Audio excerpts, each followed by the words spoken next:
বাথরুমের বাইরে থাকতে একটা দোয়া পড়বো, আল্লাহুম্মা বিসমিকা আমুতু ওয়া আহইয়া। পায়খানার বাইরে দোয়াটি না কি? মৌলবীরা বাদ দিয়া পাবলিক দিয়ে একজন কোন দি? এটা তো ঘুমের দোয়া। পায়খানার দোয়াটা কি? জ্বালা ফিরা।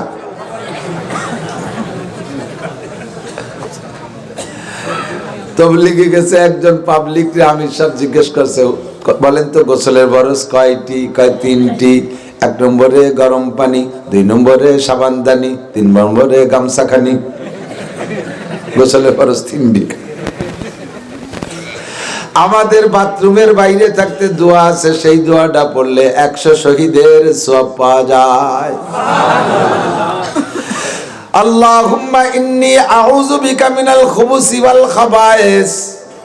বাথরুমের ভিতরে গেলে শয়তানে নানা প্রকার ধোঁকা দেয়, নানা প্রকারের ধোঁকা দেয়, গুনাহ করানোর পরিকল্পনা দেয়। বাইরে থাকতে আল্লাহর কাছে শয়তানের হাত থেকে পানা চাইলাম একটা দোয়া।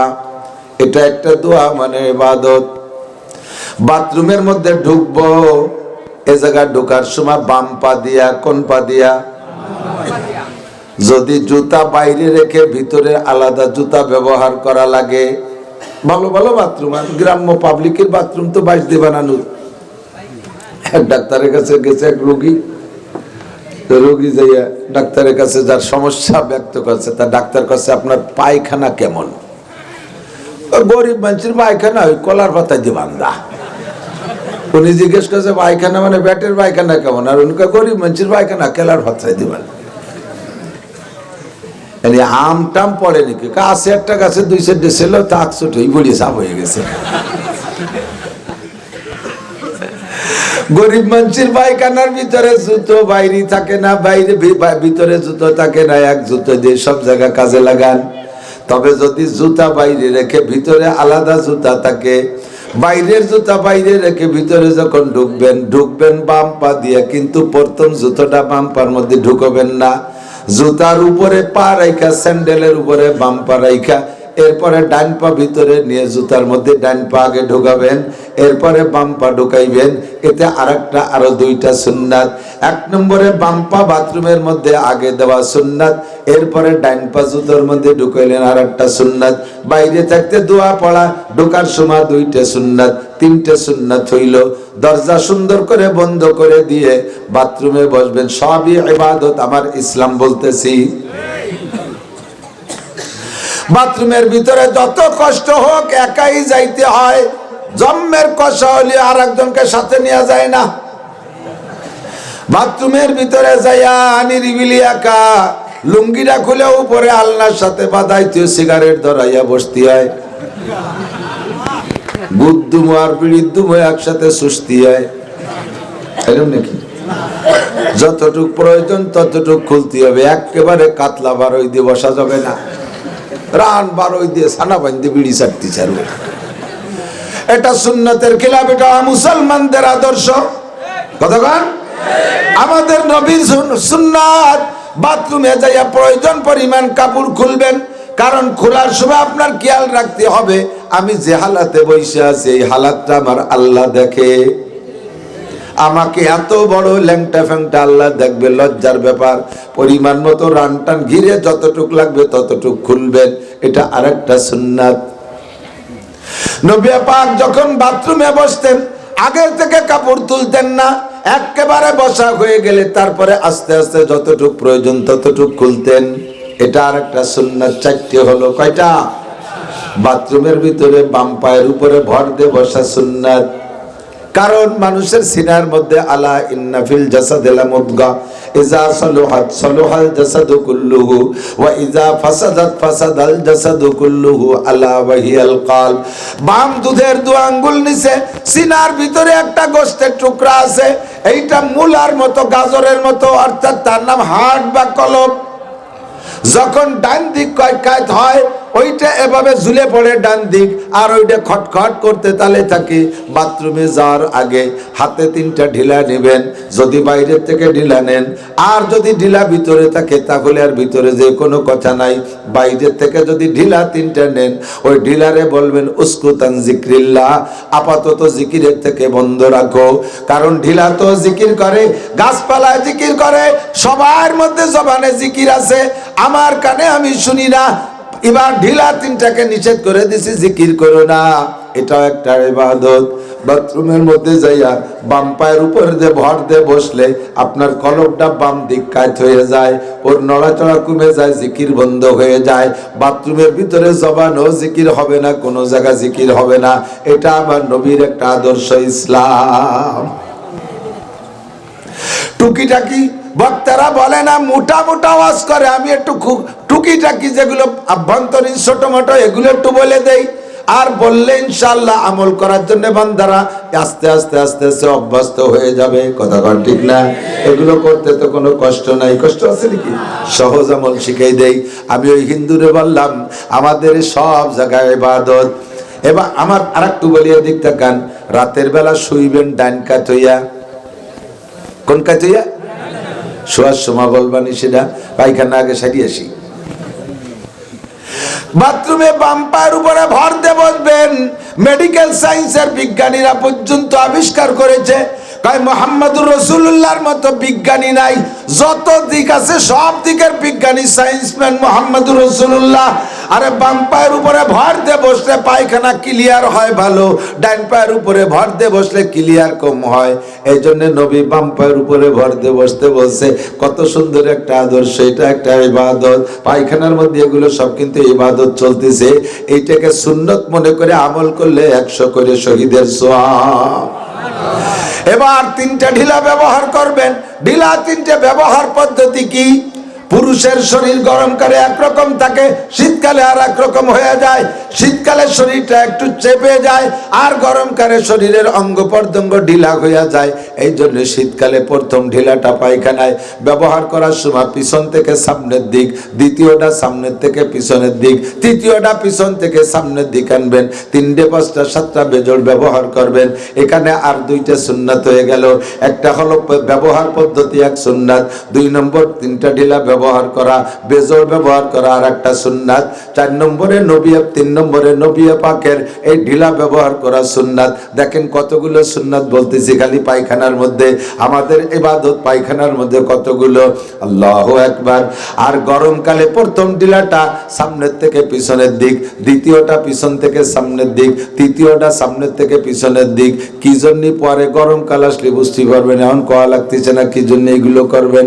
এরপরে মহিলারা ব্যবহার করবে, ওরা 12 মাস কাল সারা বছর বইরা প্রথমটা পিছন থেকে সামনের থেকে পিছনের দিক, দ্বিতীয়টা পিছন থেকে সামনের দিক, তারপরেরটা সামনের থেকে পিছনের দিক।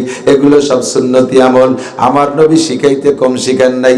আব্দুল্লাহ ইবনে সালাম রাদিয়াল্লাহু তাআলা আনহু মদিনার ইহুদিদের সবচেয়ে বড় আলেম ছিলেন।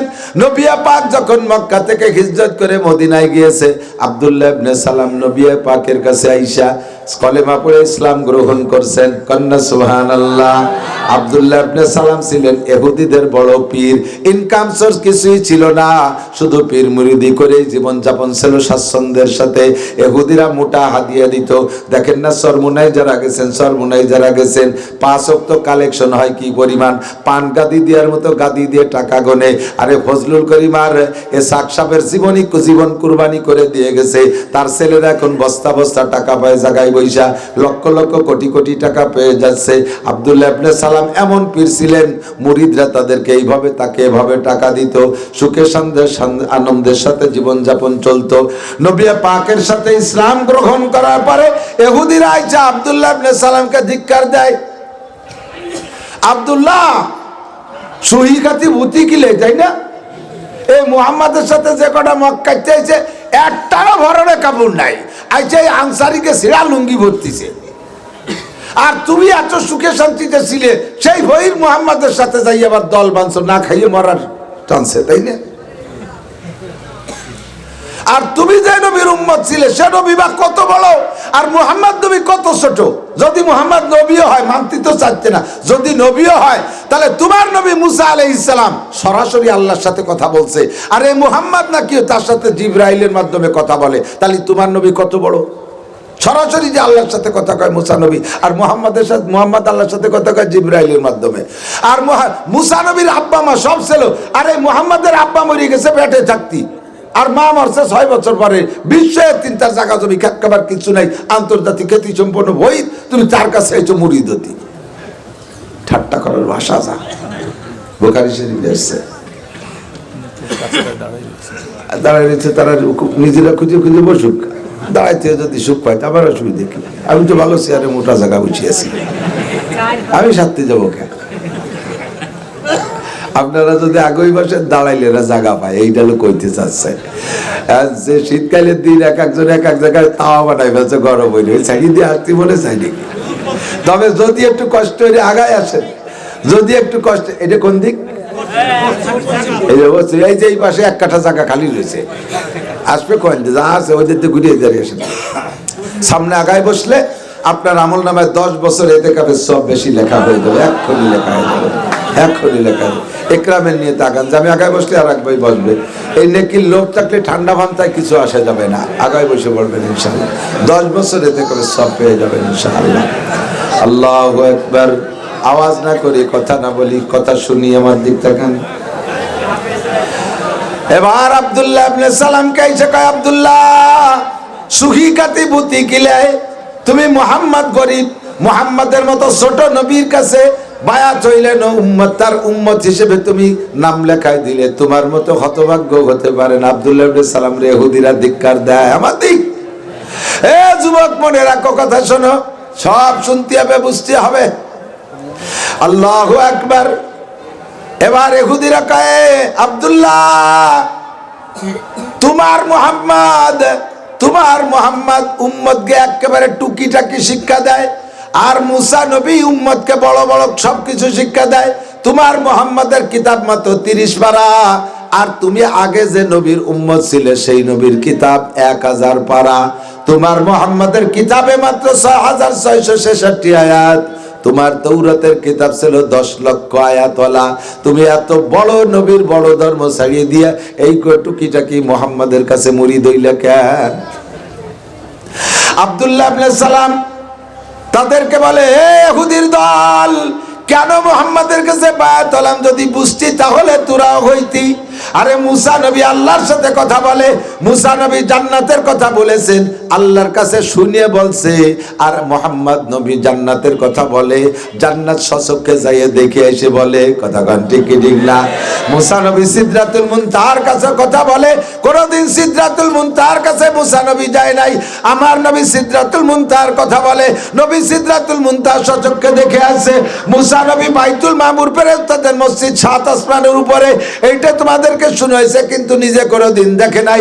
আমার নবী বাইতুল মামুর যাইয়ে সচক্ষে দেখে আসে। মুসা নবী জাহান্নামের কথা বলে, কোনোদিন জাহান্নাম চোখে দেখে নাই। আমার নবী জাহান্নাম ঘুরে ঘুরে ভিতরে সব সেক্টর, সব রুমগুলো একে একে দেখে আসে। তাই আইসে বলে, মুসা নবী আল্লাহর বড়ত্বের কথা বলে, আল্লাহর সাথে কথা বলেছে মুসা নবী, আল্লাহকে দেখে নাই। তুর পাহাড়ের সামান্য নূর ফেলাইছে আল্লাহ, তাতেই মুসা নবী অজ্ঞান হয়ে বেহুশ হয়ে পড়ে গেছে। আমার নবী মেরাজে যাইয়া সরাসরি আল্লাহ পাকের সামনে বইসা একে একে 10 বার দেখেছে। আরে আমার মুসা নবী বলে, আসমান অনেক বড়, কোনোদিন দেখে নাই। আমার নবী 7টা আসমান অতিক্রম কইরা একটা একটা করে সব আসমান দেখে আসে। তোমরা বোঝো, তোমরা জানো মুসা নবী বড়, মুহাম্মদ নবী ছোট। এই নবী ছোট না, এ নবী সব নবীর নবী। তবে আর নবী মুসলমান দিলিওয়ালা দেখি, আমার নবী হলেন সন্তানের জন্য আব্বা যেমন, সন্তানের জন্য আব্বা যেমন ইউআল্লিমুনা কুল্লা শাই, আব্বা যেমন সন্তানকে সবকিছু শিক্ষা দেয়, আমার নবীও আমাদের সবকিছু শিক্ষা দেয়। হাত্তাল কেরাতা, আব্বা যেমন সন্তানকে পায়খানা করা শিখায়, মায়ে যেমন সন্তানকে পায়খানা করা শিখায়, আমার নবী ওইরকম আমাদের সবকিছু শিখায়। পায়খানা ঢুকবো কিভাবে তাও শিখায়, বেরোবো কিভাবে তাও শিখায়, বসবো কিভাবে তাও শিখায়, ডিলা ধরবো কিভাবে তাও শিখায়। কথা কোন ঠিক কি ঠিক না? ছোটবেলায়, এখন তো সবকিছু আপডেট হয়ে গেছে, সব মডেল চেঞ্জ হয়ে গেছে, ভাষাও পাল্টে যাচ্ছে। কথা কোন? ছোটবেলায় আগে মুরব্বীরা পায়খানা আসলে কি করতেন, একটু বাইরে যাচ্ছি, ময়দানে যাচ্ছি, আগে শুরু করে ময়দান দিয়ে, ঠিক না? এরপরে কয় যে একটু টাকটিতে যাচ্ছি, বাসা একটু ভালো হয়েছে। এরপরে কিছুদিন একটু পায়খানায় যাই, এরপরে পায়খানা বাল্টি করে লেট্রিনে যাই, এরপরে কয় টয়লেটে যাই, এরপরে টয়লেট বাদ দিয়ে এখানে কি হয়েছে, ওয়াশরুম, ওয়াশরুমে যা, ওয়াশরুমে যে ফস করে মারি দিয়ে চলে আসে। ছোটবেলায় আগান বাগানে পায়খানা করছেন, এরকম মুরব্বী আছেন না নাই? কথা কন না, আছেন না? ডাঙ্গায় বিলির মধ্যে ছোটবেলায় যে পায়খানা করে পানি পাচ্ছেন না, কি এতেন কোন দিক? আলির উপরে ঘাসের সাথে ভাষা ঘষতে ঘষতে 4-5 দূরে চলে যেতেন। আল্লাহ কি রে, কম মিথ্যে হবে না। আব্বা একদিন দেখে কয়, বাবা এই আলির মধ্যে অনেক সময় শামুক টামুক ভাষা কাটিয়ে অপারেশন হয়ে যাবে, ওভাবে হাগিস না। পায়খানা করতে যাওয়ার সময় আমাদের বাড়ির পাশে মধুমতি নদী, ছোটবেলায় তো এরকম সবাই করছে, উপরে প্যান্ট খুলে টুয়ে নিচে গেছি পায়খানা করতে, আমার সাথীরা সে প্যান্ট সরে নিয়ে গেছে, ল্যাংটা হয়ে সুচি বুঝে বাড়ি কান্দি কান্দি বাড়িয়েছি। আব্বা কয়, বাবা ওভাবে পায়খানা করা যাবে না, প্যান্টে হাঁটুর মধ্যে ভাজায় রাখতে হয়। প্রথম যেদিন প্যান্ট খুলে হাঁটুর মধ্যে ভাজাইছি, বারবার টেনশন, আল্লাহ কোন বেশতে মাহায় যায়। কথা কন না কেন? এগুলো হাতে ধরে প্রশিক্ষণ দিয়েছে। আব্দুল্লাহ ইবনে সালাম বলেন, আন-নবী মিসলুল ওয়ালিদি ওয়ালাদিহি, আমার নবী সন্তানের জন্য আব্বা মা যেমন, আমাদের উম্মতের জন্য নবী তেমন। ইউআল্লিমুনা কুল্লা শাই, আমাদের সব কিছু শিক্ষা দেয়। হাত্তাল কেরা, কেরা মানে পায়খানা, এমনকি আমরা পায়খানায় যাব, ঢুকবো, বসবো, ঢিলা ব্যবহার করব কিভাবে, পানি খরচ করব কিভাবে, তাও শিক্ষা দিয়েছে। অনেকে পায়খানায় যে পানি মারিয়ে দেয় আর এই উপর দিক ঠাস ঠাস করে বাড়ি মারে, তো টাস টাস করে বাড়ি মারলি, বাড়ি মারা পানি সিটে আশেপাশে লুঙ্গি মুঙ্গি পাওয়া যায় না, তুমি সেই লুঙ্গি পরে নামাজ পড়তেছো দুদু, তাহলে তোমার নামাজটা কিরকম হয়েছে? পানি মারতে হবে, ডলা দিতে হবে, যাতে সিটে আশেপাশে না লাগে। এও নবী আমাদেরকে শিক্ষা দিয়েছেন। তবে ওই অল্প ময়লা, অল্প এক বদ্দা পানিতে ধোয়ার পরে জায়গাটা পরিষ্কার যদিও হয়, তবে মনের মধ্যে সন্দেহ থাকে, ময়লা মাখাইনে পানি আশপাশে মাখাইছে, শরীরটা কেমন কেমন একটু গিদ গিদে লাগে। এই জন্য নবী শিক্ষা দিয়েছেন, বাথরুমের ভিতরে অতিরিক্ত একটা কাপড় রাখবা, যদিও ওই কাপড়, ওই পানি গায়ে লাগলে, গায়ে লাগা অবস্থায় কাপড়ে মাখাইলেও নামাজ হবে, কারণ ওই পানির হাত থেকে বাঁচা বড় কঠিন, কেউ বাঁচতে পারবে না, সব জায়গা তার গামছা থাকে না। এই জন্য নবী অনুমতি দিয়েছে। তবে আত্মতৃপ্তি বেশির জন্য সুন্নত হলো বাথরুমের ভিতরে অতিরিক্ত একটা শুকনো কাপড় রাখবেন। বাথরুম সাইরা কাপানি খরচের পরে শরীরটাকে না ভিজে জায়গাটারে শুকনো কাপড় দিয়ে মুছবেন, এরপরে পরনের কাপড়টা পরে নেবেন। দেখবেন মুসা ছাড়া নামাজ পড়লে যেই পরিমাণ একাগ্রতা হইতো, আজকে আপনি অজু বানায় নামাজ পড়লে তার চাইতে বেশি একাগ্রতা হবে। ঠিক কইছি না? সব আমাদেরকে শিক্ষা দিয়েছেন। এরপরে বাথরুম সাইরা বেরোনোর সময় ডান পা আগে বেরো করবা, বাইরে এসে দোয়া পড়বা, ভিতরের থেকে দোয়া না। গুফরানাকা আলহামদুলিল্লাহিল্লাযী আযহাবা আন্নিল আযাবা ফানি, গুফরানাকা, ক্ষমা চাই তুমি আল্লাহর কাছে।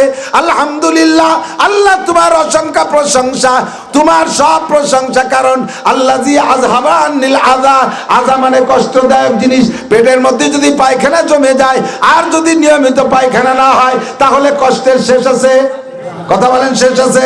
তাহলে পায়খানা নির্গত হয়ে যাওয়া, এটা আজা, কষ্ট থেকে আল্লাহ আমাদেরকে পরিত্রাণ দিয়েছে। আল্লাহ যদি নিয়মতান্ত্রিক ভাবে কেউরে রেগুলার ক্লিয়ার পায়খানা দেয়, দোস্তরে এর চাইতে আর শান্তির কিছু থাকে না। হাজার হাজার লাখ টাকার ওষুধ খাইয়া তো পায়খানা ঠিক মতো হচ্ছে না, আমাদের নিয়মিত পায়খানা হয়ে যাচ্ছে, এটা আল্লাহর শকর ছাড়ার কার? কতক্ষণ কার শকর? আল্লাহর শুকর আদায় করো, আলহামদুলিল্লাহিল্লাযী আযহাবা আনিল আযা ওয়া আফানি। আমাকে আল্লাহ তাআলা শান্তি দিয়েছেন, প্রশান্তি দিয়েছেন। বাহিরে সেই দোয়াটা পড়ো। কতগুলো সুন্নাত হিসাব করেছেন আল্লাহর নবী বলেন, মান তামাসসাকা বিসুন্নতি ইনদা ফাসাদে উম্মতি ফালাহু আজরু মিয়াতি শাহীদ। যে সময় সুন্নতগুলো বিলুপ্ত হতে থাকবে, এই সময় যদি একটা সুন্নতের পর আমল করো, 100 শহীদের সওয়াব দেয়া হবে। আমি বললাম, এ হিন্দু দেখ আমাকে পায়খানার মধ্যে কতগুলো ইবাদত, তোকে এ জায়গা কি কি ইবাদত আছে? আমাকে ও জায়গা ইবাদত বাইরে থেকে ভাষা উজলতি উজলতি যে মারিয়ে দিয়ে বেরোয় চলে আসা, আর কোনো ইবাদত নেই। কি আবার ইবাদত? বিছানায় যখন যাইবেন শুইতে, আমার দিক তাকান, পারলে ওযু করে শুইবেন, না পারলে কমপক্ষে ঘরের দেওয়ালের সাথে হোক আর পাক মাটিতে হোক হাত মাইরা একটু তায়াম্মুম করবেন।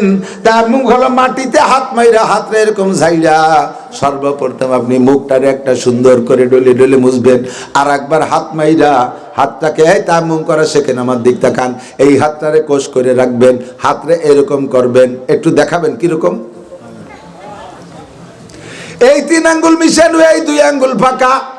এবার হাতরে এইটারে ডান হাতরে কোষ করে রেখে এই 3 আঙ্গুল দিয়ে নিচের পাশ দিয়ে এই পর্যন্ত নিয়ে এই 2 আঙ্গুল দিয়ে এখানে ডলা দিয়ে একটা ডলা দেবেন। হাতের তালু মুছবেন না, এই হাতের তালু আবার ওই কাজে আবার ওইভাবে লাগবে। এমন করে একবার দিয়ে এমন করে দেবেন, আপনি মোটামুটি এক প্রকার পবিত্রতার মধ্যে এসে গেলেন। রাত্রে বিছানায়, পাক বিছানায় শুয়ে যদি আপনার মরণ হয়ে যায়, আল্লাহ পাক আপনার মরণটাকে শহীদি মরণ হিসেবে ধরে নেয়। দেখ আমাদের শোয়ার মধ্যে ইবাদত। এরপরে বিছানায় যখন যাইবেন অন্তর থেকে 3 বার পড়বেন, সারা জীবনে যত গুনাহ করছেন আর যে গুনাহগুলো আপনার আপাতত করার অভ্যাস রানিং আছে, বিড়ি খাওয়ার অভ্যাস, গাঁজা খাওয়ার অভ্যাস, এবা খাওয়ার অভ্যাস, সুদে টাকার অভ্যাস, ঘুষে টাকার অভ্যাস, আইন ঠেলা অভ্যাস, জাল দলিলের অভ্যাস, মিথ্যা সাক্ষীর অভ্যাস, গালাগালি করার অভ্যাস, গীবাত করার অভ্যাস, পরের জমি জাল দলিল করার অভ্যাস, মিথ্যা সাক্ষী দেওয়ার অভ্যাস, মিথ্যা মামলার অভ্যাস, মমতাজের গান শোনা, মনির খানের গান শোনা, আলমগীরের গান শোনা, জানি যাত্রা করসা, গাজীর গান গুরু যাত্রা, আকাম কুকাম যা আছে, সুদের টাকা খাওয়া, ঘুষের টাকা খাওয়া, ব্যারাকের টাকা খাওয়া, কারিতাসের টাকা খাওয়া, অ্যাডামসের টাকা নেওয়া, বিআরটিভির টাকা নেওয়া, স্বনির্ভরের টাকা নেওয়া, গ্রামীণ ব্যাংকের টাকা নেওয়া, এই সব হারাম যে কাজগুলো আপনার আপাতত করা রানিং আছে, মুখে দাড়ি কাটার অভ্যাস আছে, নামাজ পড়ার অভ্যাস নাই, হালাল কিছু করার অভ্যাস নাই, সব গুনাহ থেকে অন্তরে তওবা করেন। কারণ এখন আপনি মরতেছেন, এখন মরতেছি। বলেন কেন মরা, কেন বললাম? গমের যে দোয়াটা কি বলেন তো? আল্লাহুম্মা বিসমিকা আমুতু। বলেন, আল্লাহ তোমার নামে মরিতেছি। কি বলেন? তোমার নামে মরিতেছি। আপনার জানা আছে নিশ্চয়ই, এখানে যারা আছে 1-2টা অ্যাক্সিডেন্ট আপনার জানা আছে। আপনাদের এলাকায় হোক, আত্মীয় স্বজনের মধ্যে হোক, বহু মানুষের খবর জানেন। রাত্রে যে ঘুমাইলো আর সকালবেলা ঘুম থেকে ওঠে নাই, ঘুমের মধ্যে মরণ হয়ে গেছে, এমন 2-1টা খবর জানা আছে কি আছে না?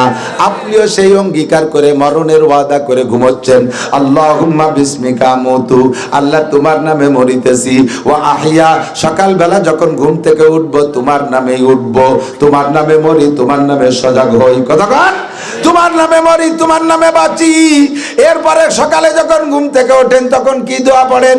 আলহামদুলিল্লাহিল্লাযী, সব প্রশংসা ওই আল্লাহর, আল্লাযী আহিয়ানা, যে আল্লাহ আমাদেরকে বাঁচায় দিয়েছেন, বাদামা আমাতানা, কিছুক্ষণ মেরে রাখার পরে। বাদামা আমাতানার কি মানে? কিছুক্ষণ মেরে রাখার পরে। 6 ঘন্টা মেরে রাখছে কেউরে, 8 ঘন্টা মেরে রাখছে কেউরে, 3 ঘন্টা মেরে রাখছে। আল্লাহ কিছুক্ষণ মেরে দেওয়ার পরে আবার তুমি বাঁচাই দিয়েছো।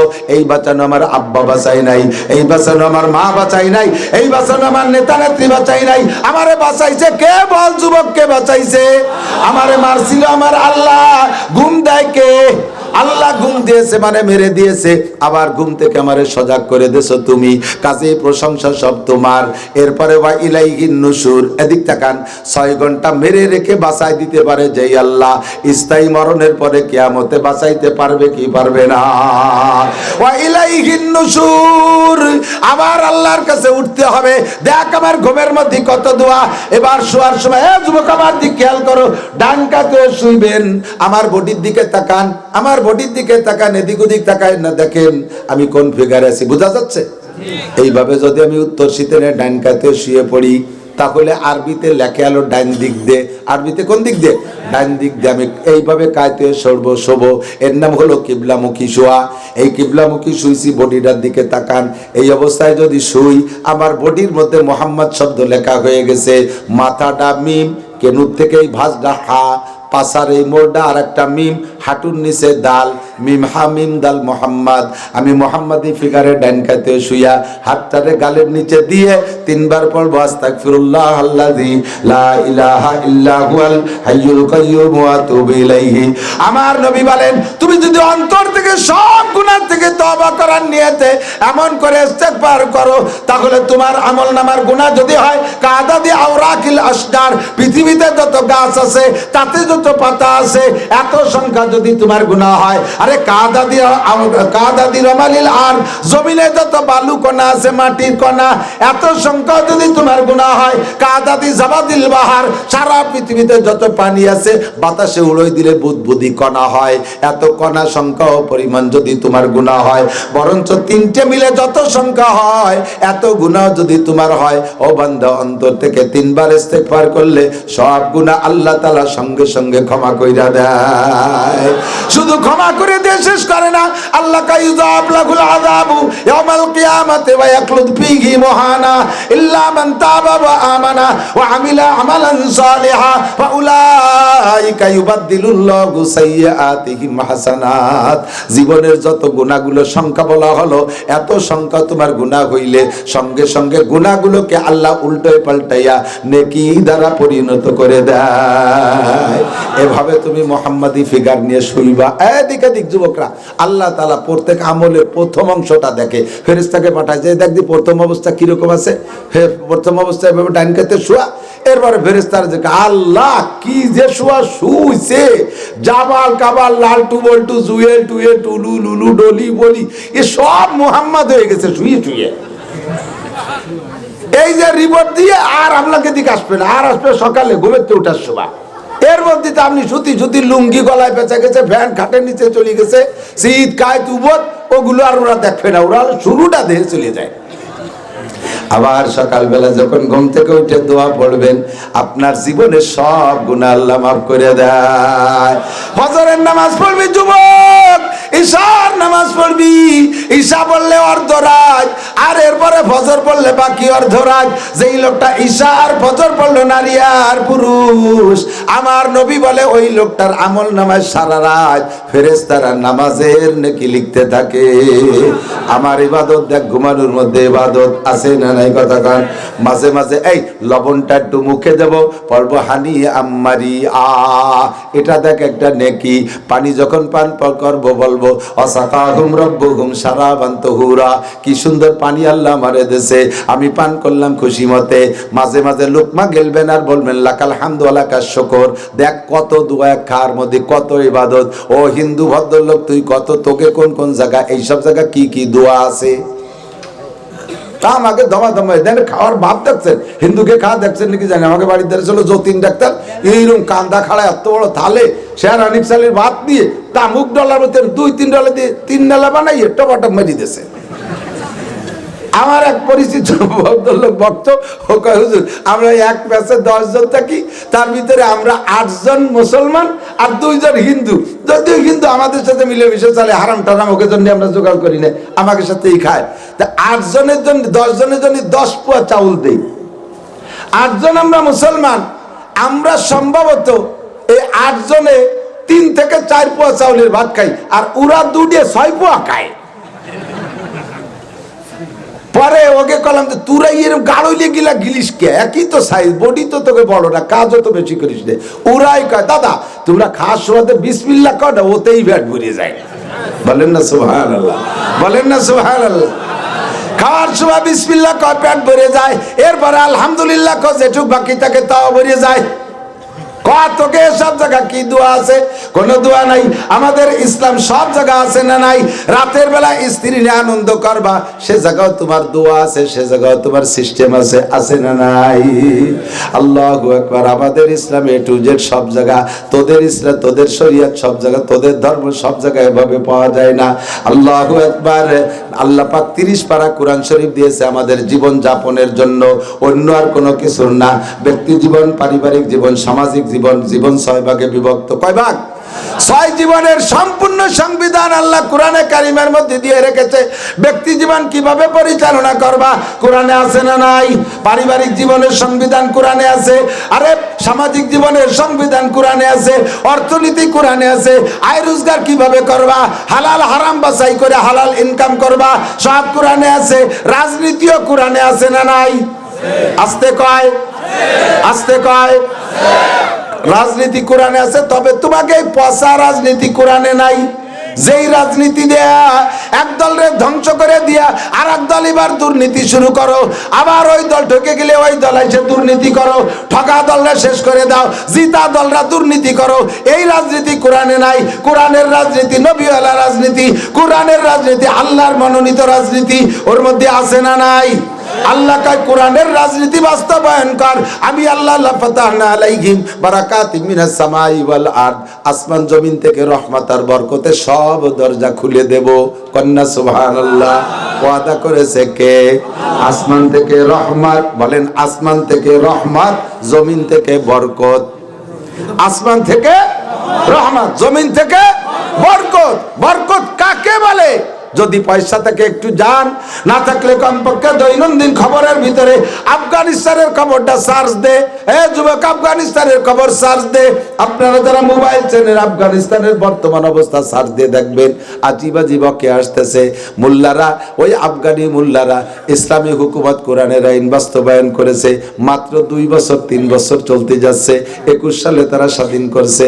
21 সালে স্বাধীন করছে, 21-এর শেষে 22-এর শুরুতে, 22, 23, 24 পার হচ্ছে মাত্র 3 বছর। আল্লাহ তাদেরকে কি রহমত আর বরকত দেশে শুনলে আশ্চর্য হবেন। একটানা 40 বছর, 20 বছর রাশিয়ালা বোমা মারছে, আর 20 বছর মারছে আমেরিকার ন্যাটো বাহিনী 42 দেশের শক্তিশালী দেশে। বোমা মারতে মারতে ওই জায়গার জমিনে তামা তামা করে ফেলাইছে। আফগানিস্তানের বাতাসের ভিতরে গোলা বারুদের গন্ধ আসে, এখনো পর্যন্ত বাতাস গরম।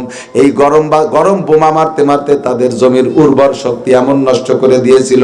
ডালিম গাছের ডালিম হইতো, 1 কেজি ডালিম হইতে ছোট গয়া পেয়ারার মতো, 4টে 5টা 6টা ডালিম লাগতো 1 কেজি হইতে।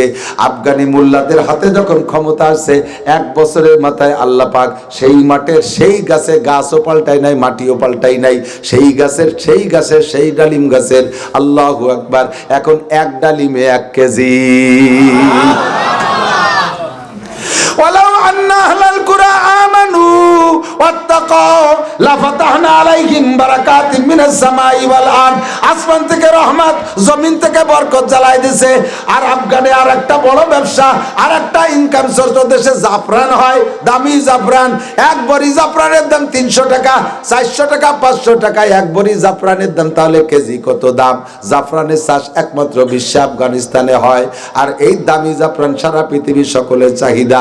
এই বোমা মারতে মারতে আপনাদের পায়ের নিচে খেয়াড়ার নাড়া যেমন, আফগানের এই জাফরান গাছগুলো এরকম মাটির সাথে মিশে গেছিল। নতুন কোনো গাছ লাগাই নাই। মৌলবীরা ক্ষমতায় এসে কোরআনী আইন বাস্তবায়ন করার সাথে সাথে সেই গাছগুলোকে আল্লাহ তাআলা নতুন জীবন দান করেছে। এখন হাজার হাজার লক্ষ লক্ষ কোটি কোটি টাকা তারা জাফরান থেকে পায়। এ মোল্লারা জীবনে সায়েন্স পড়ে নাই, কোনদিনও তারা স্কুল কলেজ ইউনিভার্সিটিতে পড়ে নাই। আমরা বাংলাদেশের কওমি উলামায়ে কিরাম যে কিতাব পড়ে আলেম, ওই আফগানি মৌলবীরা সেই কিতাব পড়ে আলেম। ওরা আলিয়া মাদ্রাসায় পড়ে না, সায়েন্স বিজ্ঞান কিচ্ছুই পড়ে নাই। আল্লাহ এই মৌলবীকে মাথায় এত ব্রেন দিয়েছে, মাত্র 2 বছরের ভিতরে এমন দামি গাড়ি তৈরি করছে, জাপান আলা ফেল হয়ে গেছে। জাপান আলাদের চোখ বড় হয়ে গেছে। আরে মোল্লারে এত দামি গাড়ি বানাইলো, আমাদের গাড়ির ব্যবসা শেষ। এই পাহাড় খনন করে লম্বা একটা টানেল বানাইতে যাইতে হবে সুড়ঙ্গ রাস্তা। 40 বছর পর্যন্ত রাশিয়ার আমেরিকাওয়ালা পারে নাই, মৌলবীরা মাত্র 2 বছরের ভিতরে সেই টানেল বানায় ফেলাইছে। আর এই সাগরের থেকে ওই সাগরে পানি আদান প্রদান করবে, মাঝখান দিয়ে আড়াআড়ি পথ বানানোর জন্য খাল খনন করতে হবে। আমেরিকাওয়ালা কয়েকবার টার্গেট দিয়েছে, রাশিয়াওয়ালা টার্গেট দিয়ে পারে নাই। এই মৌলবীরা মাত্র 2 বছরের ভিতরে নিজেদের প্রযুক্তি দিয়ে বিশাল খাল বানাইছে, বড় বড় ভারী জাহাজ সেই জায়গাতে যাতায়াত করে। আল্লাহ কাল্লা ফাতাহনা আলাইহিম বারাকাতিম মিনাস সামাই ওয়াল আরদ। আমার কোরআনকে বাস্তবায়ন কর, কোরআনী রাজনীতি কর, একেবারে সহি কোরআনী রাজনীতি। তবে 2 নম্বরই ডুপ্লিমিসি, কোরআনের কথা কয়ে 2 নম্বরই করবি, তবে তোকে আসমানের চাঁদ ধরবি বাপ, একেবারে চাঁদের 1 ইঞ্চি দূরে থাকতে এমন একটা ছাড় দেবো 7 তবক জমিনের নিচে চলে যাবি যদি কোরআনের নামে মিথ্যা স্লোগান দিয়ে বেড়াইস। কোরআনী আইন বাস্তবায়ন করবি, অথচ নবীর সুন্নাত বাস্তবায়ন করিস না। দাড়ির মধ্যে নবীর সুন্নাত নাই, টুপির মধ্যে নবীর সুন্নাত নাই, পাগড়ির মধ্যে নবীর সুন্নাত নাই, পোশাকের মধ্যে নবীর সুন্নাত নাই, পর্দার মধ্যে শরীয়ত নাই।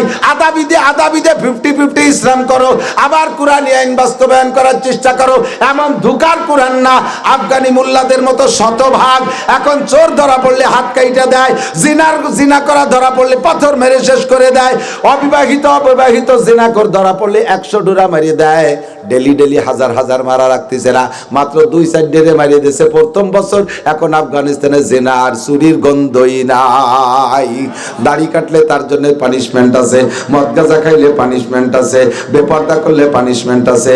নামাজ 1 ওয়াক্ত সাবালেক, আজান হওয়ার পরে বাহিরে কোনো সাবালেক পুরুষ থাকলে খবর আছে, গোয়েন্দা পুলিশ সব জায়গায় লাগানো আছে। আল্লাহ পাক রব্বুল আলামিন বলেন, ওয়ালা আন্না আহলাল কুরআন আমানু ওয়াত্তাকাউ লাফাতাহনা আলাইহিম বারাকাতিম মিনাস সামাই ওয়াল আরদ। আরে আমলিগ বলি না আর বিএনপি বলি না, কোন দলের মাধ্যমে করবেন আমি জানি না। যদি আওয়ামী লীগালারা শতভাগ কোরআনী আইন বাস্তবায়ন করত, তাহলে আমি খোদার কসম দিয়ে বলতে পারি বাংলার জমিন থেকে এভাবে পরাজিত হতে হতো না। কথা বলেন ঠিক কি ঠিক না? আবার বিএনপি আলারা যদি করো, ক্ষমতায় এসে যদি কোরআনী আইন বাস্তবায়ন করো, আল্লাহু আকবার, যতদিন কোরআন নিয়ে চলবা অতদিন তোমাদের হাত থেকে ক্ষমতা ছুটবে না। আর যদি 2 নম্বরই করো, তাহলে খোদার গজব ওদের উপরে যেমন পড়ছে তার চাইতে বেশি পড়বে তোমাদের উপরে। তোমাদের ষড়যন্ত্রে হাজার হাজার মানুষের জান গেছে, এরপরে আবার এসে উল্টো পাল্টা শুরু করছো, আল্লাহর কাছে ধরা পড়া যাবা। এই জন্য আমি দাবি করি, যদি এই বছর শতভাগ কোরআনী আইন নিয়ে কোনো দল সামনে আসে, আপনারা কি তাদের সাথে থাকবেন? কারা কারা থাকবেন? আল্লাহ কবুল করুক, বলেন আমিন। আল্লাহ কবুল করুক, বলেন আমিন।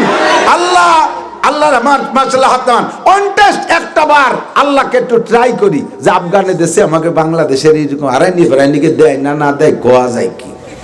একটা বার একটু ট্রাই করে দেখি আল্লাহ দেয় নাকি, দেখি আল্লাহ দেয় নাকি। আল্লাহ পাক রব্বুল আলামিন ট্রাইতে ফেল করা জাত। আল্লাহ কি ফেল করে? আল্লাহ কি ওয়াদা খিলাফ করে? আল্লাহ কালা ফাতাহনা আলাইহিম বারাকাতিম মিনাস সামাই ওয়াল আরদ। আসমান জমিন থেকে রহমত আর বরকতের দরজা। তাহলে রাজনীতি কোরআনে আছে না নাই? 6 নম্বরে আন্তর্জাতিক নীতিও কোরআনের কারিমের মধ্যে আছে। এই 6টা জীবন কোরআনের মধ্যে আছে, A to Z শুরু থেকে শেষ পর্যন্ত। কারে কিভাবে বয়ান করতে হবে সব আছে। এই 30 পারা কোরআন শরীফকে আল্লাহ পাক 114টা সূরার ভিতরে বিন্যাস করেছে। 21 নম্বর পারার মধ্যে একটা সূরার নাম সূরাতুল লুকমান। এই পাশে কথা বল, এই কথা বল, তুই বিটি মানুষ আনাইছিস কি ভিডিও?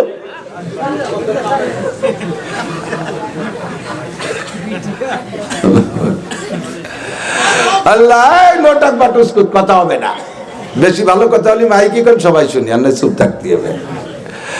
আল্লাহ সূরার নাম সূরা লুকমান। কি নাম? চলে আইসে অজের দ্বারে। যুবকরা খুব কান খাড়া করবা, বুড়োরা যাই শুয়ে থাকতে পারে। আমি বুড়ো গ্যাস করি না, কারণ বুড়োরা এমনি মুনিশি হয়ে গেছে।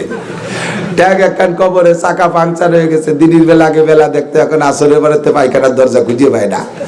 বিনা চশমায় ভাতও সহি দেই না। কতক্ষণ আমি তো বিনা চশমায় ভাত দেই না। তো আমাদের বুড়োদের সব শেষ, এই জন্য আমাদের আর ওয়াজের দরকার নাই। তারপরে শেষে দোয়া হবে।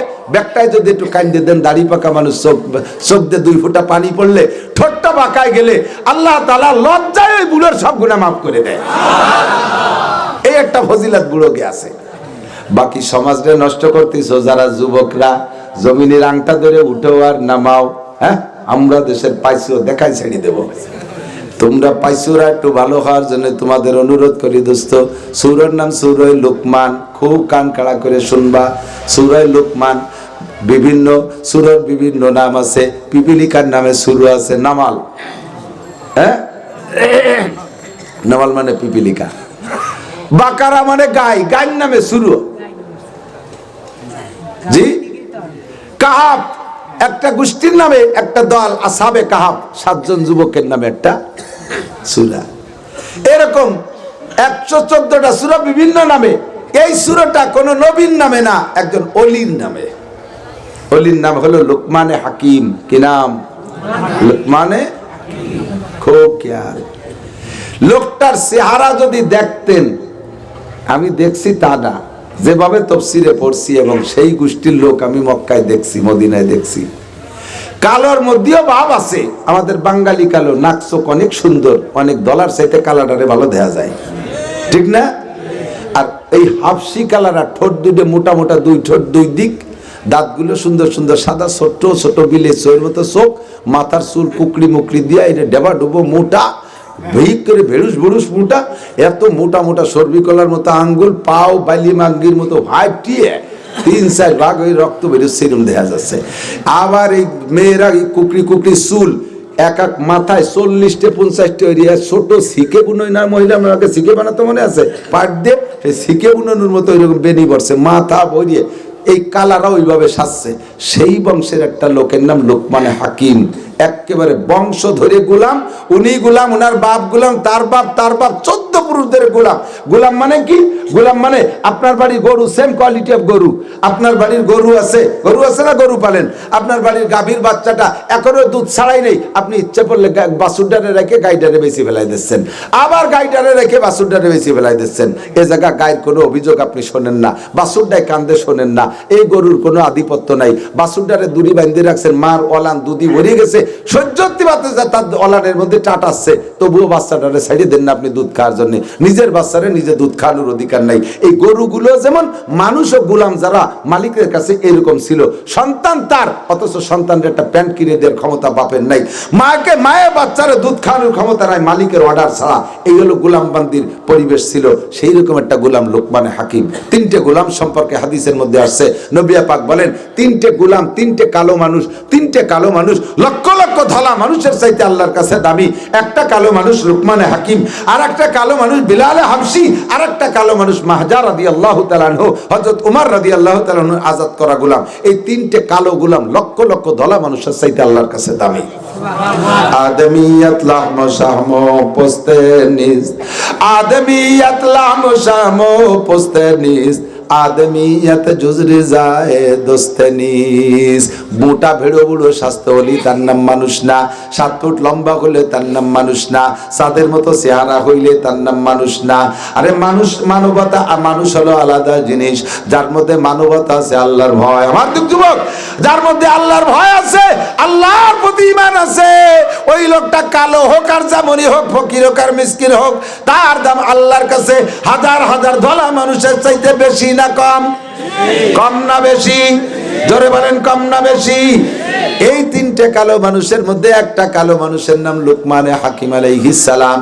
আল্লাহ পাক তার জ্ঞান গরিমা বিদ্যা বুদ্ধির দিক দিয়ে তাকাইয়া, ইবাদত বندگی তাকওয়া পরহেজগারের দিকে তাকাইয়া আল্লাহ লোকমান হাকিম রে প্রস্তাব দিয়েছে, লোকমান তুমি কি নবী হতে চাও না ওলি হতে চাও? কি বলছি? নবী না লোকমান হাকিম বলেন, আল্লাহ নবী আর ওলির মধ্যে পার্থক্য কি? আল্লাহ পাক বললেন, সারা পৃথিবীর সব ওলিকে এক পাল্লায় রাখলে, সারা পৃথিবী লক্ষ লক্ষ ওলি যদি হয়, আর সব ওলিকে দাড়ি পাল্লার এক পাল্লায় রাখলে, আর এক পাল্লায় ছোট একজন নবীকে রাখলে, নবীর পাল্লার ওজন বেশি হইয়া যায়। লোকমান বলো, তুমি ওলি হইতে চাও না নবী হতে চাও?